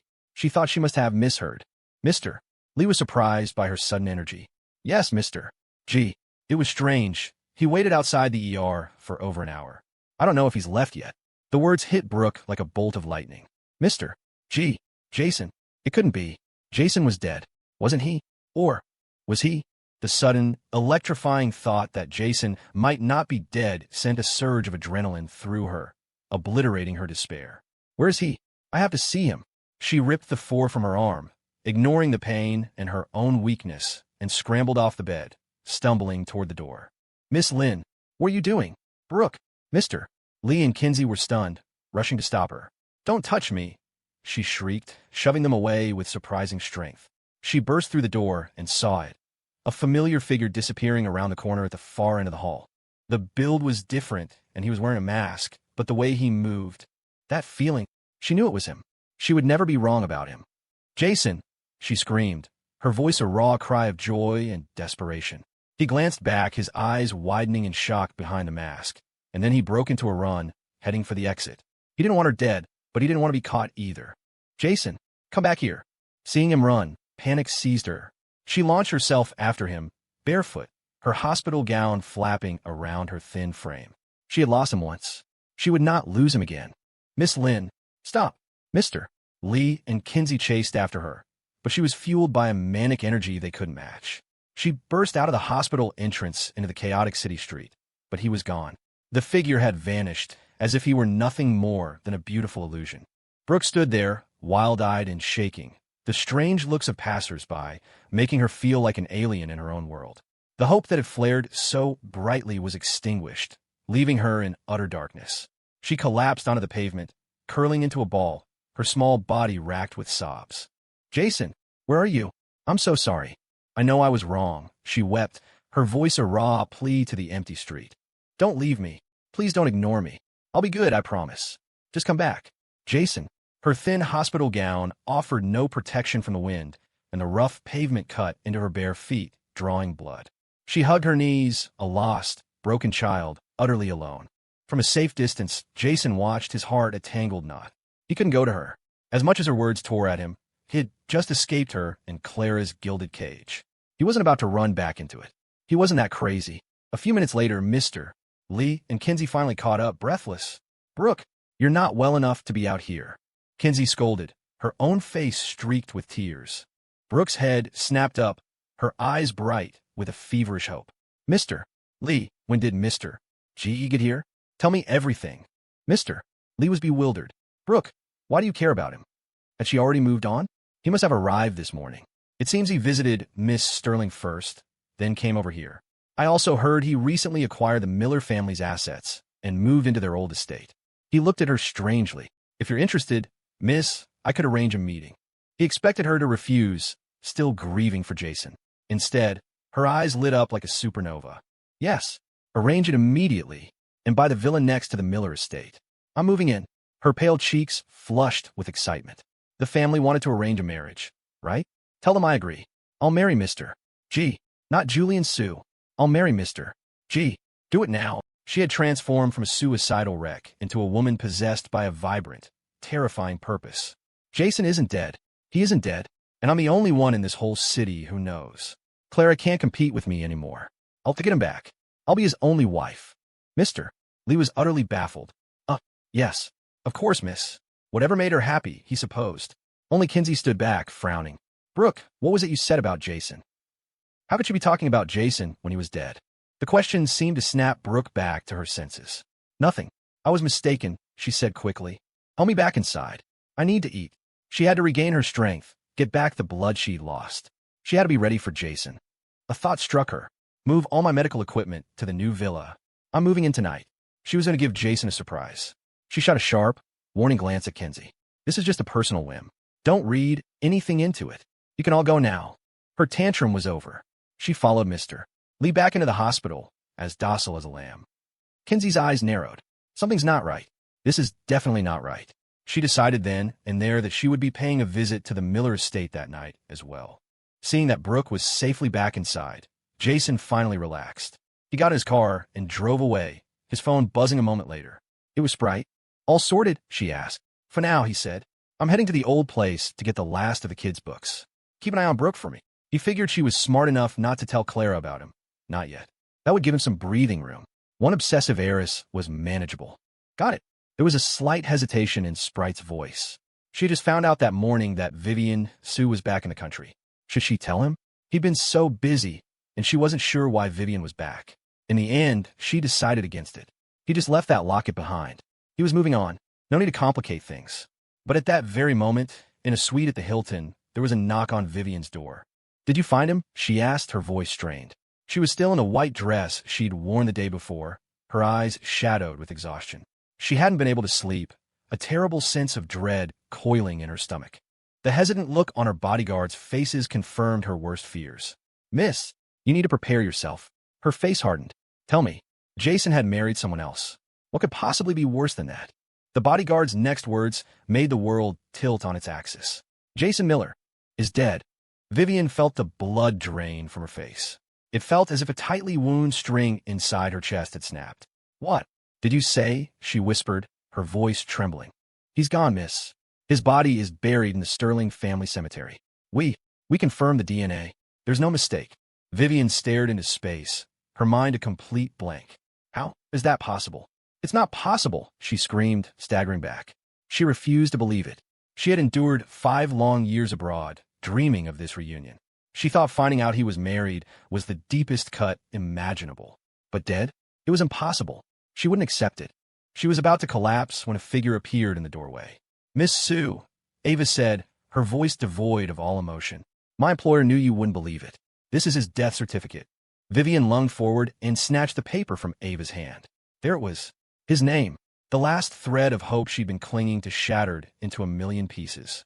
A tidal wave of despair washed over her. He was really, truly gone. Tears, hot and unstoppable, streamed down her face, followed by a surge of pure, cold rage. Jason was perfectly healthy.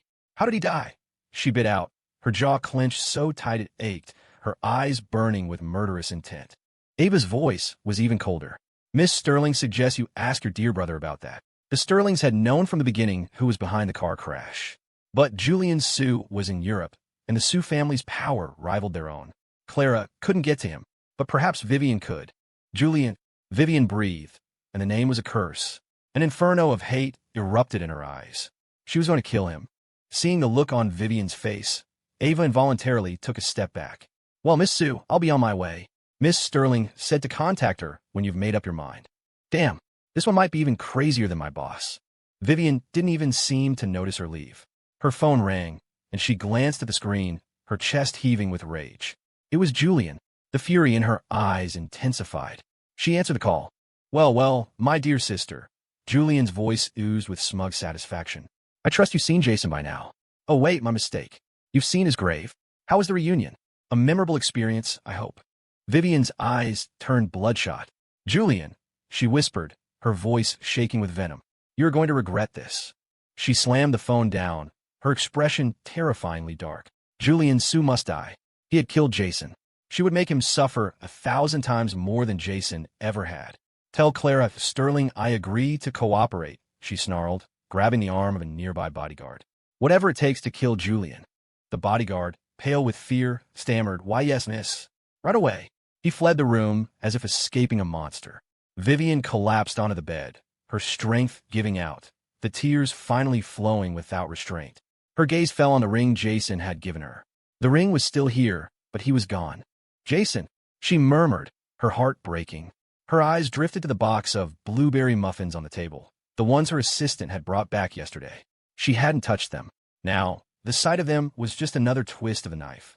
Miss, I'll get rid of those right away, a new assistant said timidly. No, Vivien said, shaking her head. Leave them. Get the car ready. We're going to the orphanage in the suburbs. A light rain had begun to fall outside, mirroring the dull ache in her soul. She needed to go back to the place where she and Jason had grown up, to a time of innocence. It was the only place she had left to remember him. Maybe the director was still there. Maybe Jason wasn't dead at all. Maybe he was there, waiting for her. After leaving the hospital, Jason grabbed a quick breakfast and headed back to the orphanage's new location. Today had been too close a call. He needed a better disguise. He'd pick up some SFX wax and other supplies. He could alter his facial structure just enough to be unrecognizable. He arrived back at the new house during the children's nap time and went straight to Sprite's office. "Everything at the cemetery is handled, right?" he asked as he entered. "The body, the DNA?" No one got suspicious. "Do you even have to ask?" Sprite replied without looking up from her keyboard. "Clara's people checked the DNA, just like we knew they would. I had a sample ready for them. They bought it. By the way, can you pick up some blueberry muffins when you go back to the old place? The kids are asking for them." Jason nodded. "Okay, with Clara and Brooke sorted for now, I'm moving into the old Miller estate tonight, and I need you to put out a press release. Announce that Mr. G is holding a conference in 3 days to mark his official entry into the New York business scene. Invite everyone, all the big families and corporations, and make sure Julian Sue, Evan Sterling, and Victor Sterling are on the list." He'd been hiding behind the mask of Mr. G for too long. It was time to use the power he'd built. Julian and Evan thought they had gotten away with their scheme. He was sitting on a bombshell about Evan Sterling that would set the city's gossip circles on fire. "Okay." Sprite grinned, her eyes sparkling. She knew exactly what he was planning. "Good. I'm heading to the old orphanage now." He clapped her on the shoulder and walked out. The old orphanage was an hour's drive away. He didn't have a license, but he knew every back road in the state.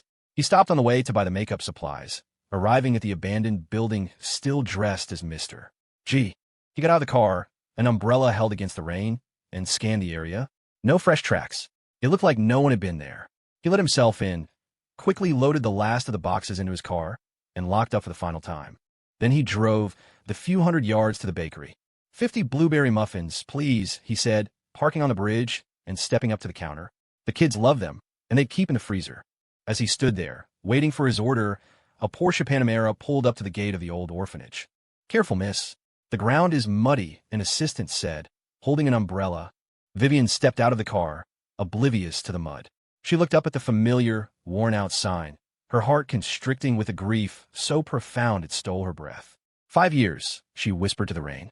Nothing has changed, and everything has changed. She closed her eyes, and for a moment, she could see them.